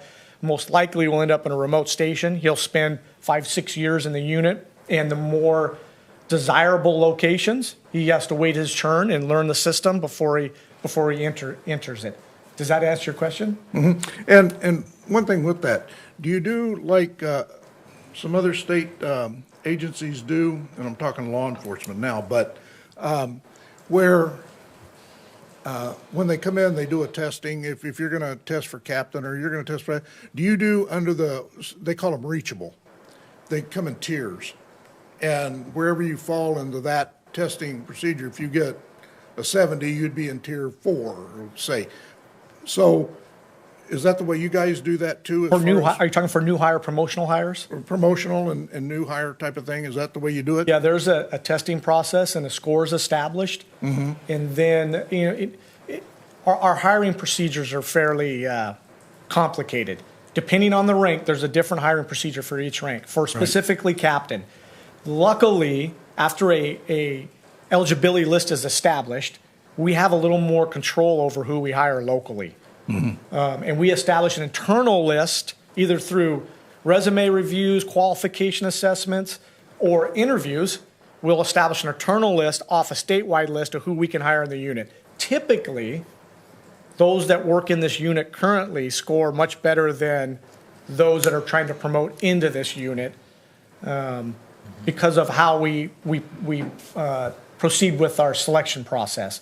So I can't tell you that Would an engineer ready to promote to captain at Station 1, would that happen? It might. Could he get beat out by somebody who works in Tehama unit? That could happen. Typically, it doesn't. Okay. The next question I have is as far as, I know that CAL FIRE operates under 3% at 50 for retirement. Okay, and our fire department doesn't. So when you take them in, if they go in at that, or will they come in at something else, or is that, and if they do, let's just say they come in at 3% because they're now CAL FIRE employees. Who picks up that additional cost for that increase in retirement? Would that be the city, or would the state say, no, we're picking it up? So I'm not sure if I can answer that correctly. And just because everybody's retirement situation is different.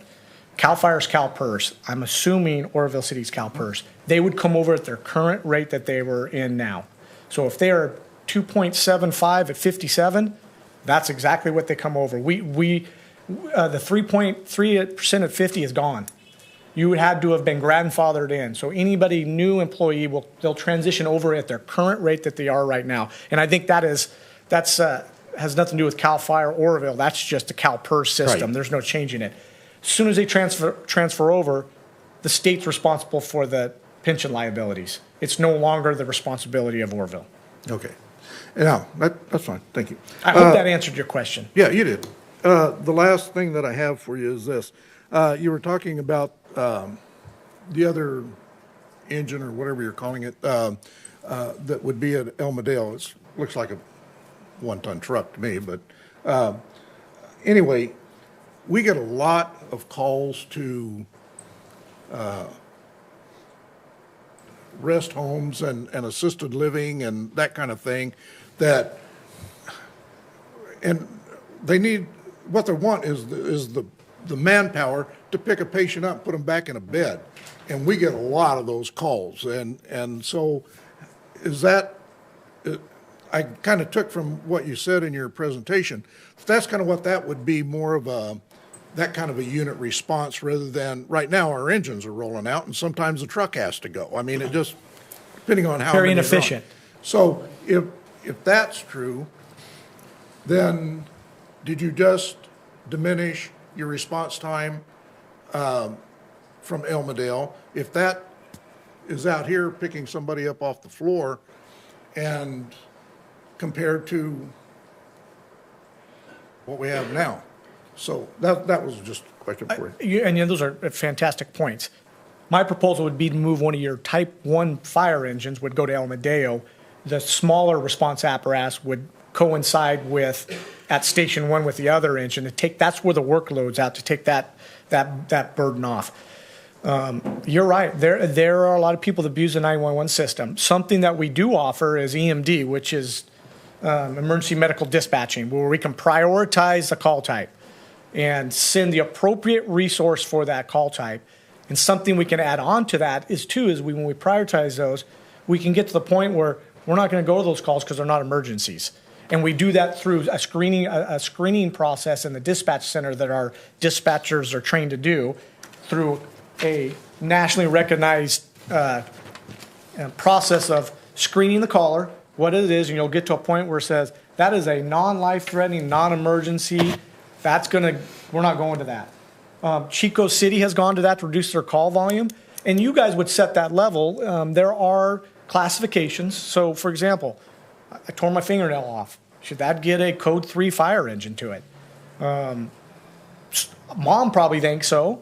But, and I'm using that as a rough example, there we can explore within certain areas of the city of these non-emergency, non-life-threatening calls we're not responding to, and the ambulance can go, transports, we're not coming to help pick you up. That's something we can explore. Okay, thank you. Vice Mayor Thompson. Thank you, Mayor. Appreciate your presentation here, Chief Messina. As you know, with Oroville, we have a lot of history here. from my memory serves me right, we have the second oldest fire department in the state of California. So there's a lot of history that goes back and a lot of passion, a lot of love with our fire personnel and our fire department, a lot of passion in our community for this, and a lot of passion for our city. I know this isn't your first time that CAL FIRE has come in to present the services to a city such as ours. So I'm grateful for that we're not reinventing the wheel here. My question for you today is, in regards to this process, as representatives of the community, not only do we represent the concerns of our personnel, but also the concerns of our community. Along with your presentation here, if the council does decide to move forward with this idea and this presentation that you brought, are there any concerns or roadblocks or issues that have come up in the past that have yet to have been discussed here in your presentation that we might need to discuss or talk about, because we will be, again, faced responsible with our community? This is a very big decision. I know one with none of us here are looking at haphazardly or flippantly making this decision. It's a big decision for us. So again, just the question is there something else for the community, roadblocks, challenges, if we were to go forward with this transition that needs to be addressed or looked into? So we do have to move through the LAFCO process, and I'm not that familiar with it, and Steve Lucas and probably can provide more information. And there are some things that need to be accomplished through that with community meetings. And that's zoning, right? No, it's a Senate bill that was established in 2015 that required anytime 25% of a fire department is more than 25% of the fire department, its services provided by somebody else. LAFCO has to review it to make sure that, one, the local government agency that's contracting out can afford it, that there was public input, and then they at the end will say, you've met the requirements of this Senate bill, you can move forward. That's the only really hurdle that I would say that, and I don't even think it's a hurdle because I haven't ever heard of LAFCO saying, you guys can't do it, I'm sorry. In this case, it would have to be something, and what that is trying to prevent is some parts of the state, there's been some politics played with public safety, whether it's fire, law enforcement, and political agendas. It's supposed to be the filter to make sure they're doing it for the right reasons, and it's an enhancement to the community. I don't see that as an issue in this one. I think it's going to be a fairly obvious, should the council want this, it's good for the community and it's good for the surrounding area, it'll move forward. So other than that, and then unless you guys are taking some political heat from your constituents after you vote yes or no, that would be up to you whether or not it would derail the process. But I will tell you, once you issue the letter of intent, it triggers a massive amount of workload for everyone, and the ball starts to rolling.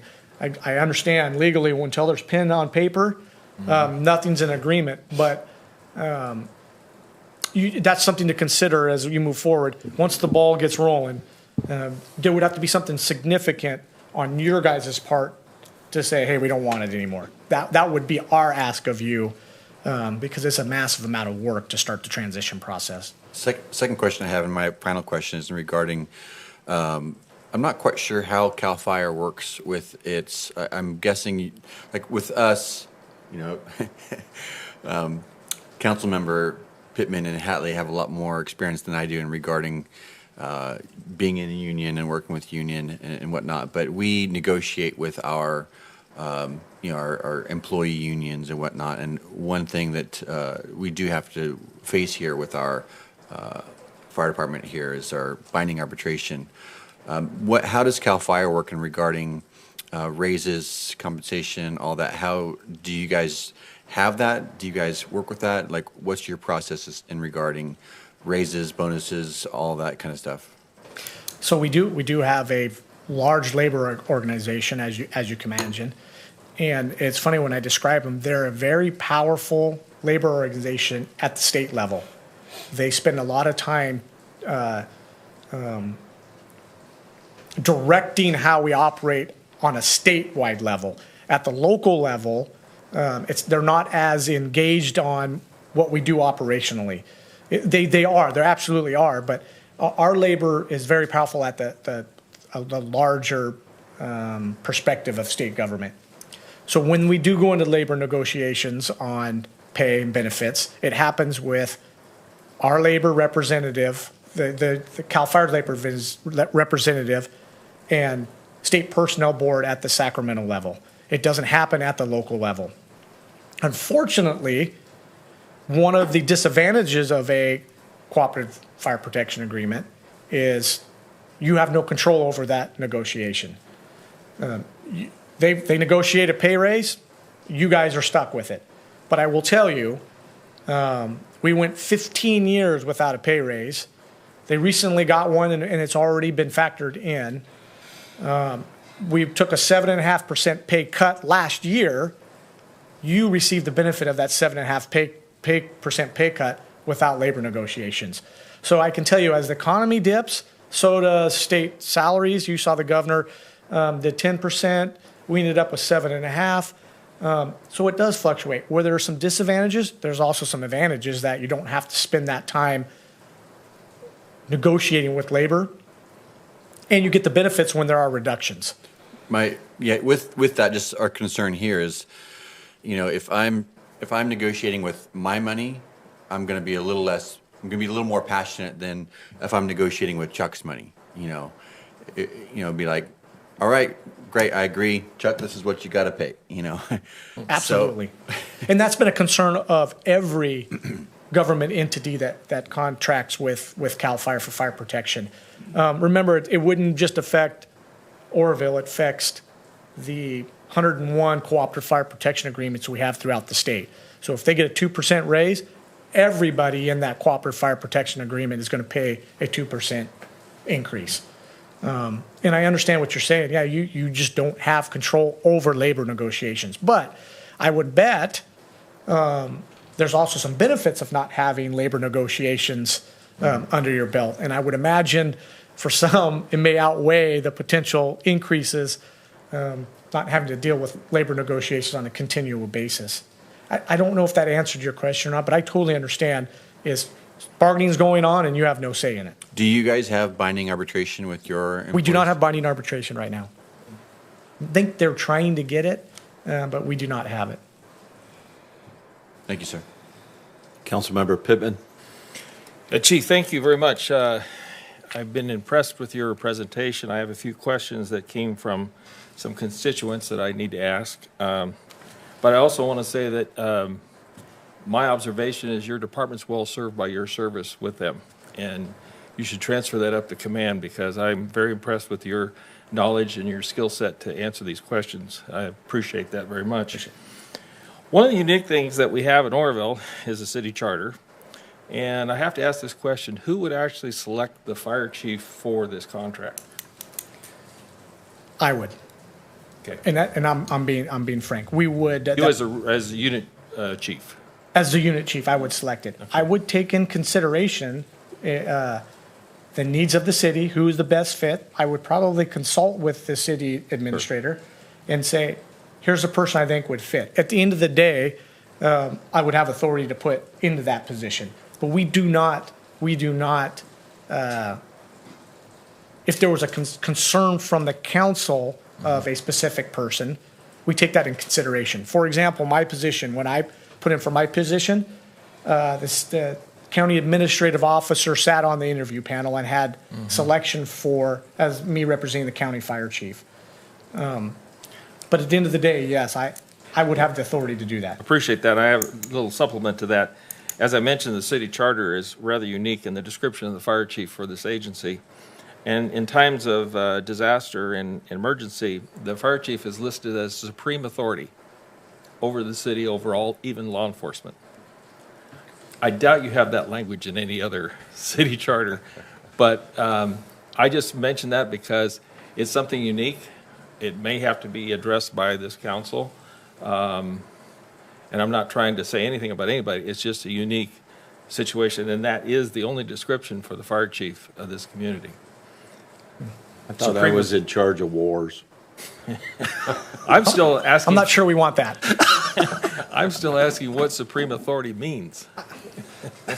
The other question I had is, and kind of on the fire marshal status, we had a situation last year where the city issued the fire permit for a fireworks display, and at the day before the fireworks display, the governor made a decision to not allow fireworks demonstrations. If the city issued the fireworks pyrotechnic display permit, would the governor have authority as over you as the employee, or would the city have the authority? No, we still follow all rules, regulations, policies, codes, ordinance that is dictated by you. The governor can't say, because you're a state employee, I'm telling you, you have to do this. You are the ones that make that decision. We work for you. Appreciate that. The third question I had is, in the contract proposal, is the dispatch PSAP services broken out, or is this just included in that? It's included in that. I could provide you a breakout for that piece. It does include 2 dispatchers or comm operators for our position to accommodate the 6,000 calls we'll pick up. Right. And that's factored into that amount. Thank you. I appreciate that. Again, great presentation. I've thoroughly enjoyed it, and your service with your agency does them proud. Councilmember Riggs.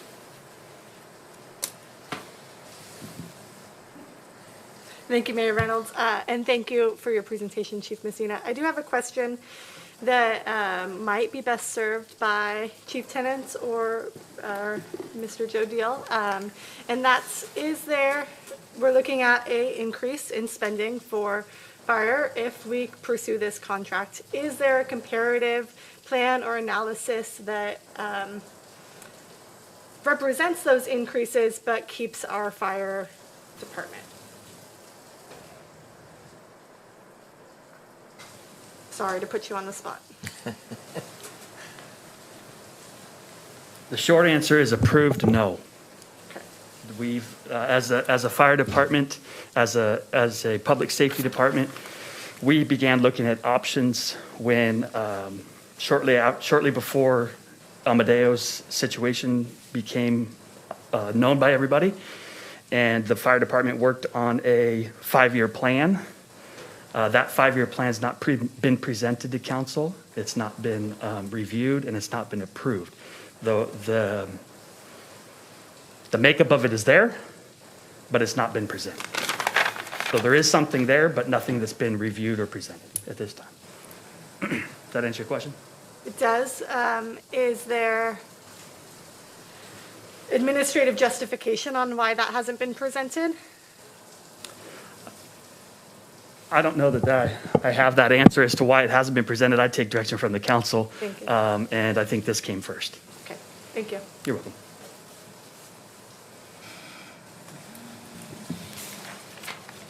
Does that conclude your presentation? Final comment. I totally understand, and I apologize. I'll make it quick, I promise.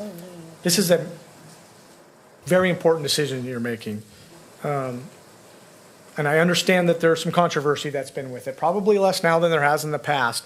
But I just want to make sure that our proposal ensures that there's continued local control and protection of the city while maintaining the history of the fire department.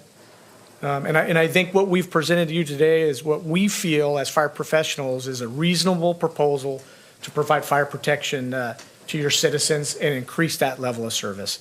And with that, I conclude my presentation. Thank you. We're going to take some questions from the public, but I'd like to comment on that because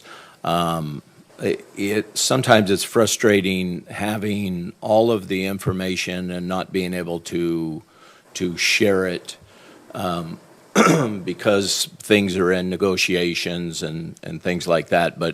But I really want to thank you, Chief, for dispelling not only the rumors and accusations, but the out and out lies from this community about what was transpiring with this council, with CAL FIRE, with Oroville Fire Department.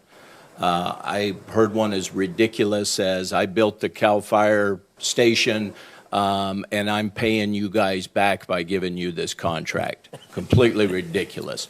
I've had that contract for over 3.5 years with a general contractor. I never interacted with CAL FIRE. I've built many fire stations over the last 30 years, and not once did I interact with the fire agency. I work for general contractors, not fire agencies. So I have a comment on that. We don't even get to pick where we put the light switches, let alone who does the work for our facilities. It happens out of Sacramento. No, it's just so ridiculous. People are misinformed, underinformed, too many highballs or beers in the evening on social media. I wish they would just really settle down and ask questions. We're all community members here. Come and ask us questions. Don't act like you know us and then jump on social media and accuse us of outright lies and dishonesty. You elected us. Trust us. Call us. Ask us questions. So I really appreciate you and your presentation. Just absolutely stellar, sir. Thank you. Madam Clerk, do we have any questions from the public? Yes, we do, Mr. Mayor. I've been requested by the attorney to read this paragraph first. So please remember that we will allow one person per device. To provide public comment, you need to use the raise your hand feature on Zoom. For those accessing the meeting via computer or smartphone, the raise your hand feature can be selected by clicking or tapping on it. For those who are using a telephone audio only, and you can use the raise your hand feature when the item for which you desire to provide comment is called on by pressing *9 on your keypad to raise your hand. When it's your turn to speak, the clerk will call on you. So as of right now, it looks like I have 3 people raising their hand. If other public members would like to comment, please select the raise your hand feature. Our first speaker is Bobby O'Reilly. Can you hear me? Yes. Mm-hmm. Good afternoon, Council. Chief Messina, thank you. Great presentation. First, I'd like to start off by saying I appreciate CAL FIRE. CAL FIRE is a great agency. I work alongside CAL FIRE as a private contractor every year. Top-notch guys. I appreciate them. My issue is that we, the citizens of Oroville, passed Measure U with the assumption and being told that the Measure U funding would be used for approximately 75% for our public safety, that including fire and police. To correct a comment made earlier regarding dispatch, it was said that Oroville City Dispatch, the PD gets the call, then they transfer it to fire, then it gets dispatched out, and that CAL FIRE gets their own dispatch. Oroville City, when they get a call, it goes right to the same dispatch. PD and fire department is the same dispatch. CAL FIRE, the calls go through the sheriff's department or CHP, and then get fielded to CAL FIRE. With all that said, I have a issue with this meeting taking place right now. As the law defines, for a special meeting are to be held with specific business so urgent it cannot wait till the next regularly scheduled meeting. The Brown Act requires that special meeting agendas be posted 24 hours in advance. Special meetings are not a safety net for regular meetings that did not get posted on time. There's no reason this meeting could not have happened at Tuesday's meeting or the next regularly scheduled meeting. So as of right now, today I'm informing Oroville City Council I am issuing a Brown Act violation to the Oroville City Council for holding this special meeting with no urgency as to a need for a special meeting rather than having this meeting at a regularly scheduled meeting. Thank you. Our next public speaker is Kay Castro. Good afternoon. It's almost afternoon, Council, Mr. Mayor, Chief Messina. It's so nice to see your presentation. Thank you. I am also on the Parks Commission and the Measure U Citizens Advisory Commission committee. So I do see a lot of synergies going on in our city right now. I would like to recommend, based on being on the Parks Commission, we've had 3 scheduled and well-publicized workshops and opportunities for community input regarding current proposal coming down for Hewitt Park, I would like to see some sort of workshops or additional public information with a little bit more notice about this issue moving forward, if we can, before a decision is made.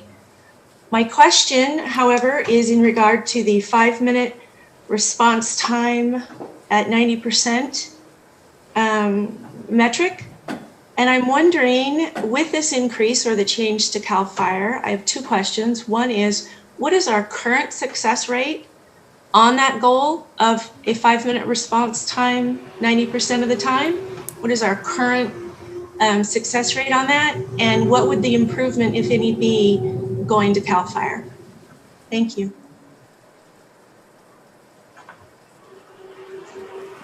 I think I'll bring Chief Tins up to discuss your current response times. As like I said, this wasn't a standards of cover, nor was it a fire department performance analysis that we completed.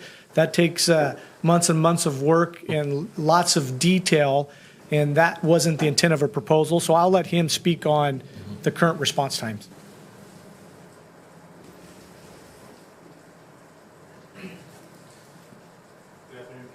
Hit your mic. There you go. Okay. There we go.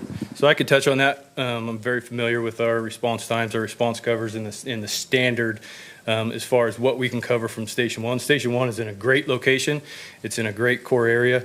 And the response times of 5 minutes throughout the whole city, we're covering about 35% of the city in 5 minutes or less. So you'll see over 5 minutes more than half of the time. And that has to do with double lapping calls and just the overall the distance of our city. You know, we can only respond so fast. Depends on the time of day. Is traffic out? Are we hitting red lights? Is it nighttime? We'll be a little bit faster because we're not going through traffic. But to answer the citizen's question, we're hitting about 5 minutes, 35% of the time. Thank you. Our next public speaker is the cameraman.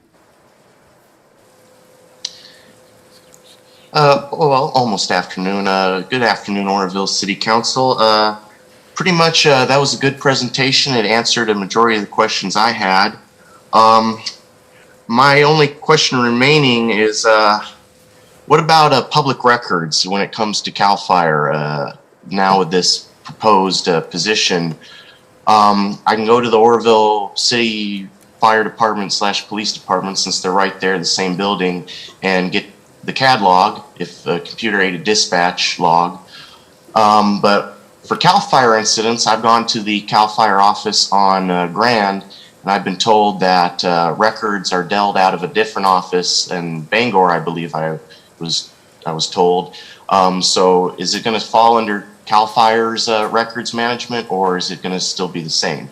And I'd just like to briefly comment on Mr. O'Reilly. I agree with his comment. This should have been at a regularly scheduled meeting. I don't see why it couldn't have been at a regularly scheduled meeting, and I definitely agree on that point. Thank you.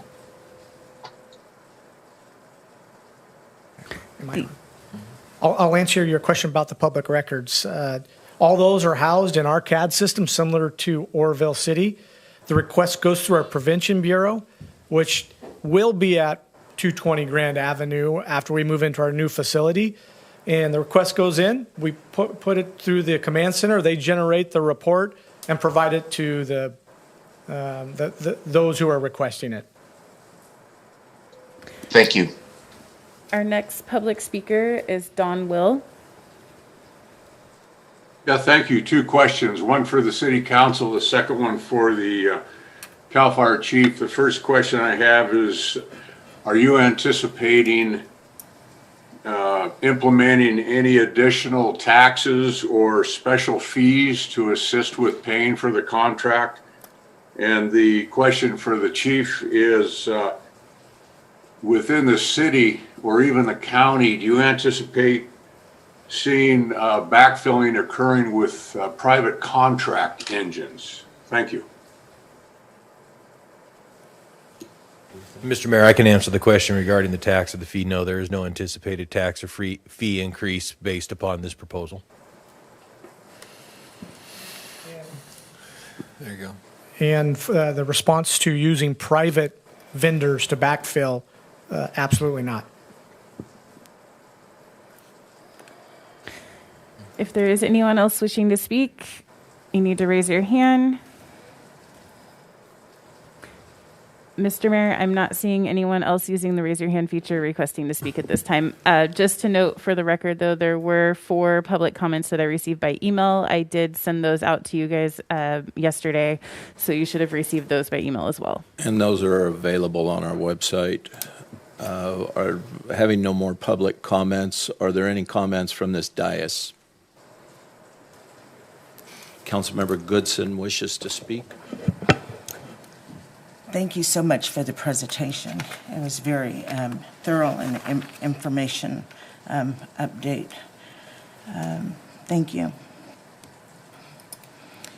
It's no secret that our city has grown, and there must be an increase in our public safety personnel to accommodate and to reflect the population growth rate.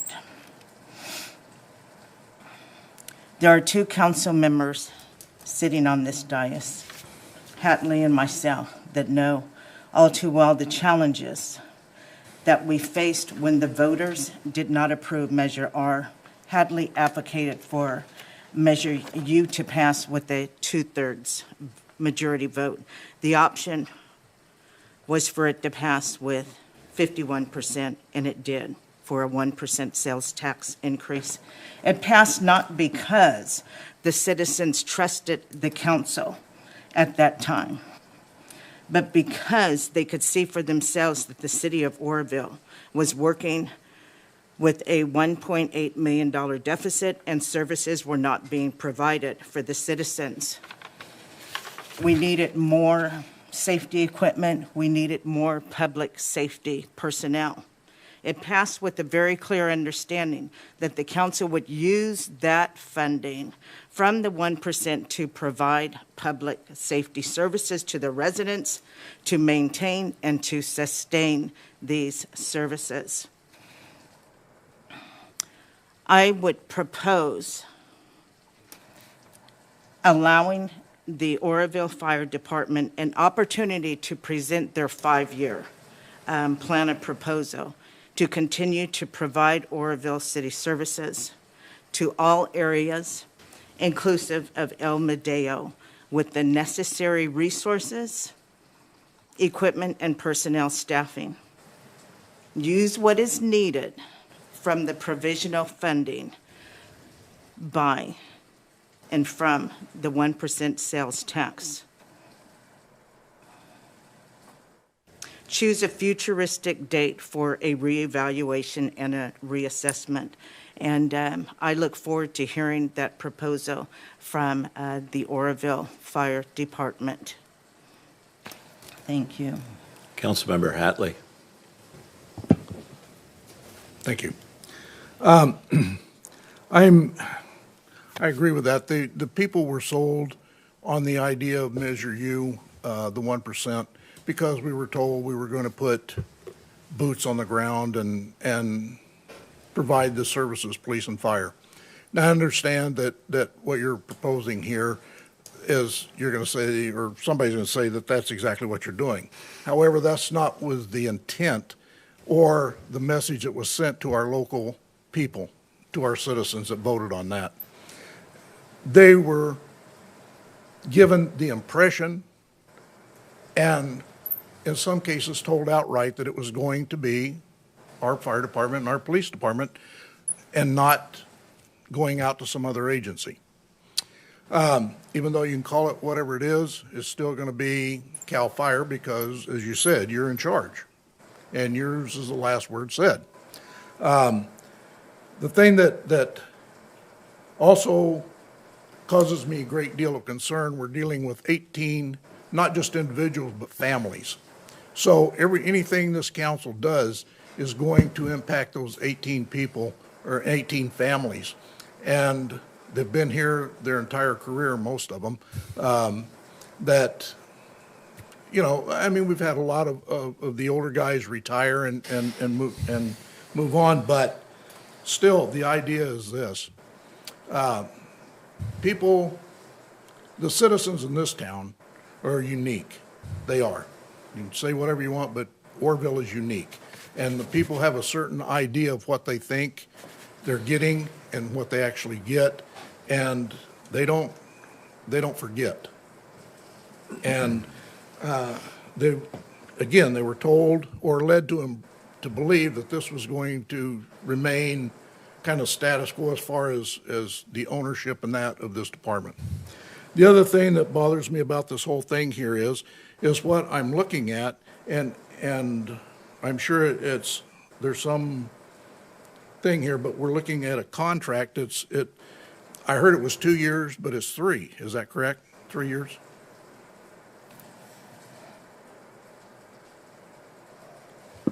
We recommend a 3-year contract. It's up to the discretion of the council. It could be year to year. It could be 5-year.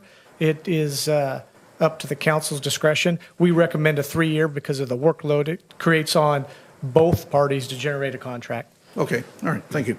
To me, something where we're contemplating getting rid of a complete department, I mean, turning it over to somebody else. And personally, I think that should be a supermajority of this council to do that. Now, I'm sure that there's been loopholes looked at and tried to figure out a way to do it without the supermajority. And to me, I just want the public to know I think that's absolutely wrong. Absolutely wrong. It should be a supermajority of this. If we're going to eliminate a department, and you can say you're not going to, it'll still be Oroville Fire. No, it won't. It'll be Cal Fire, and that's exactly what it's going to be, whether we have, I mean, that's just what it is. And so, to me, that's what motivates me to have pause in this, because I don't see where we haven't heard from, and this is the first time I heard that there was a 5-year plan. I didn't know there was one, but I'd like to see that, because I don't know that we've explored everything. And I think that the public out here, again, if you think they're going to forget what you do today, guess again. Guess again, because I've lived in this town many, many years, and they don't forget. So with that, I mean, I appreciate this, and believe me, this is nothing negative to you or to CAL FIRE or anything else. I'm just telling you that for me personally, this is not a good thing for me. So thank you. So I'm gonna comment a little bit on first of all, I wasn't privy to any of those conversations where Measure U money was promised to certain individuals in a certain area. It was for public safety. And this department wouldn't be going away, it would be enhanced. We have to grow with our community growing. We can't sit here in the same old building with the same people going, gee, I hope nothing happens. I look at it differently, and I don't, Measure U to me was to enhance the safety of over 100,000 residents, because that's what our sphere of influence is. It wasn't to enrich 18 residents. It was to enhance safety for over 100,000. And that is my perspective on this. Our firefighters are well paid. I pulled their pay records. They are taken care of. They're not going to lose a dime. They're not going to lose, they're going to be parking in the same parking spot. It's not, I don't know if it's lack of understanding of what's going on or if it's just an attempt to mislead the public. But this is an enhancement. It is not a taking away. You're going to be standing there with a bucket of water wishing that we had a fire department. Pumping fear is not a good method in my eyes. I think that we should let the public know that we're looking out for all of them, all of the community members, instead of enriching the lives of 18. They're not going to lose a dime. They're not losing their jobs. They don't have to turn the Escalade in and get the Prius. They don't have to do that. They're going to continue living the way they lived. So Nobody's victimizing anyone. These are adults. They made professional decisions, and these are professionals that are making decisions, trying to enhance their lives for them, to give them more options. There will be more choices for them, not less. Councilmember Smith. I apologize a little bit here, kind of pulling into our own internal, I think, politics and perspectives. But I think all of us have an opinion, and just ask 10 people and you'll probably get 10 opinions. And I just want to be, clear that some very close friends, constituents, people have supported me, have varying different views on this issue. So this is not an easy, hurdle or decision, as you can well imagine, for any of us. At the end of the day, I think perspective is what's in the best interest of our community, and how can these services be enhanced and the quality of service rendered and improved. And so sometimes that comes, years ago somebody said to me, change is hard, but growth demands it. It's a cliche, but I think it's fitting for this moment. Whether an alternative plan is offered by Chief Tins, or we move forward with this presentation, it's going to certainly bring change, and there's going to be growth, and that's a challenge. Just on the Measure U dollars, again, if you ask 5 people, you're going to get 5 different opinions. But from my perspective, looking at the earlier Measure R and it not pulling through, and then Measure U later on pulling through, there was also a sea change in climate. There was some of us with a business background, and I think that our involvement, again, for lack of a better way of saying this, with pulling into politics, there was those of us on both sides of the aisle. You have the center, I think, from the right and the left. There was a perspective that we're going to walk this out together, and because of our involvement from the business sector getting involved and pulling alongside and saying, we're going to look at Oroville, we're going to apply some business principles to the budget challenges that are here. And I think that gave a greater level of confidence to the community as a whole to step up and pass the measure. Again, you ask 5 people, you're going to get 5 different opinions, but that's at least my personal perspective. So that being said, I'm looking at this in part from a business management point of view. I am, personally. Does this, personalities, all things aside, at the end of the day, is this in the best interest of Oroville? At the end of the day, we have to be able to make that qualified decision. Also, I think that the sense of involvement and hearing from our community, our constituents, who feel somewhat disenfranchised from this process, partly because of the COVID-19. Here we are, I'm in this little cubicle here. And so I think that to make this decision today, I'm not prepared to do that. I think we need to have opportunity to hear from our own Oroville Fire Department. I think we need to have an opportunity to hear from some of the folks that are out front. And I'm perfectly comfortable with vigorous debate. And but we as a community need to have this conversation. That's where I apologize to you, because you're kind of standing up there, and it's hard for you can't really answer this stuff. But we have to slog this out and work this out. And at the end of the day, we have to make the best decision for our community moving forward, all things considered. And so I guess I'm just wanting to get that out there, air that out in the open. We have difference of opinion about Measure U dollars, what they mean, what is our responsibility to that, what is the level, what was the percentage that was committed to? Would that mean it's okay then to contract out those services? Because yes, it was for police and fire, But I think contracting services is certainly within the parameters of rendering a potentially a better quality of service that can happen.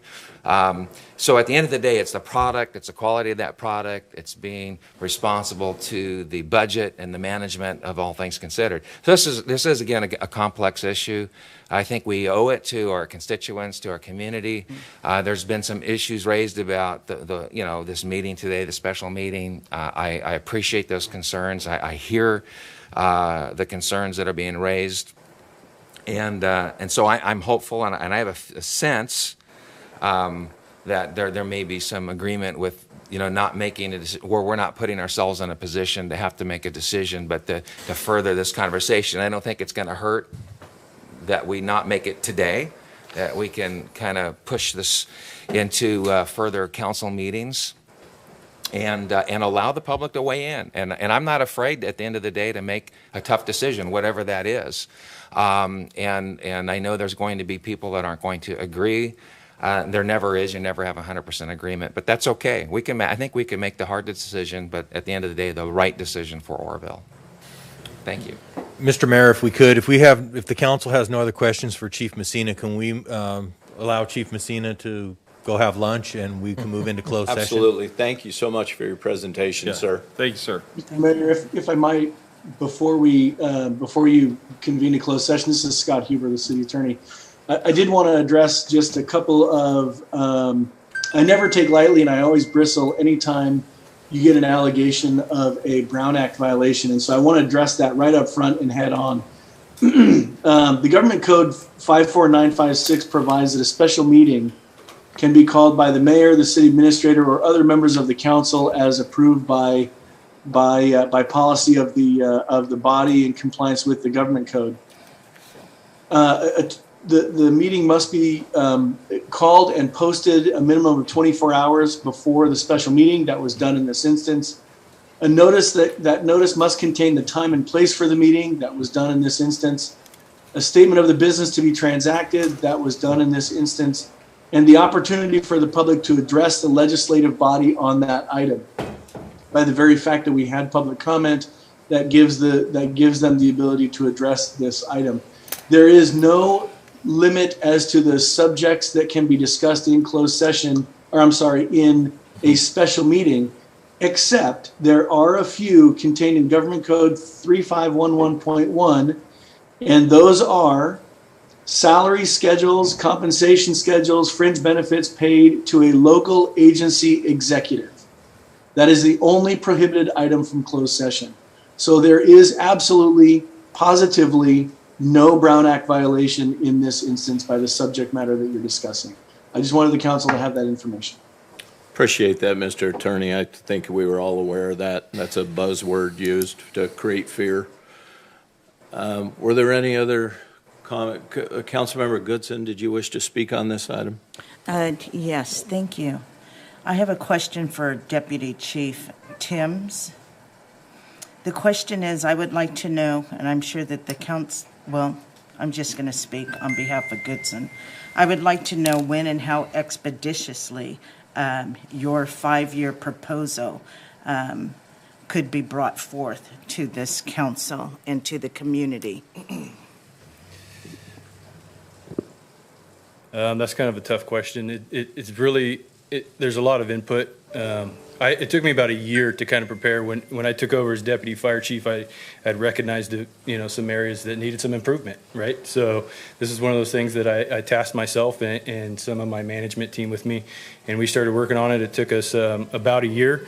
I feel very confident, comfortable with it. I've been working in South. I worked for El Medeo for 10 years. I worked for Oroville for 10 years. I'm very familiar with both agencies. I've also worked in the county for almost 20. So the needs were from my experience and talking to, I'm a second generation firefighter, from talking to my dad. This was a problem, years and years ago, and I say problem vaguely, just as far as the different agencies and needing that strategic plan to bring multiple agencies together and formalize a plan that is sustainable and economically friendly. So I've done that. I've started. I have a strong starting point. I would consider it definitely in a draft process, and Obviously, it would need to go through review. There's numbers in there, costs. Ultimately, it's covering what the citizen had asked about the standards of coverage.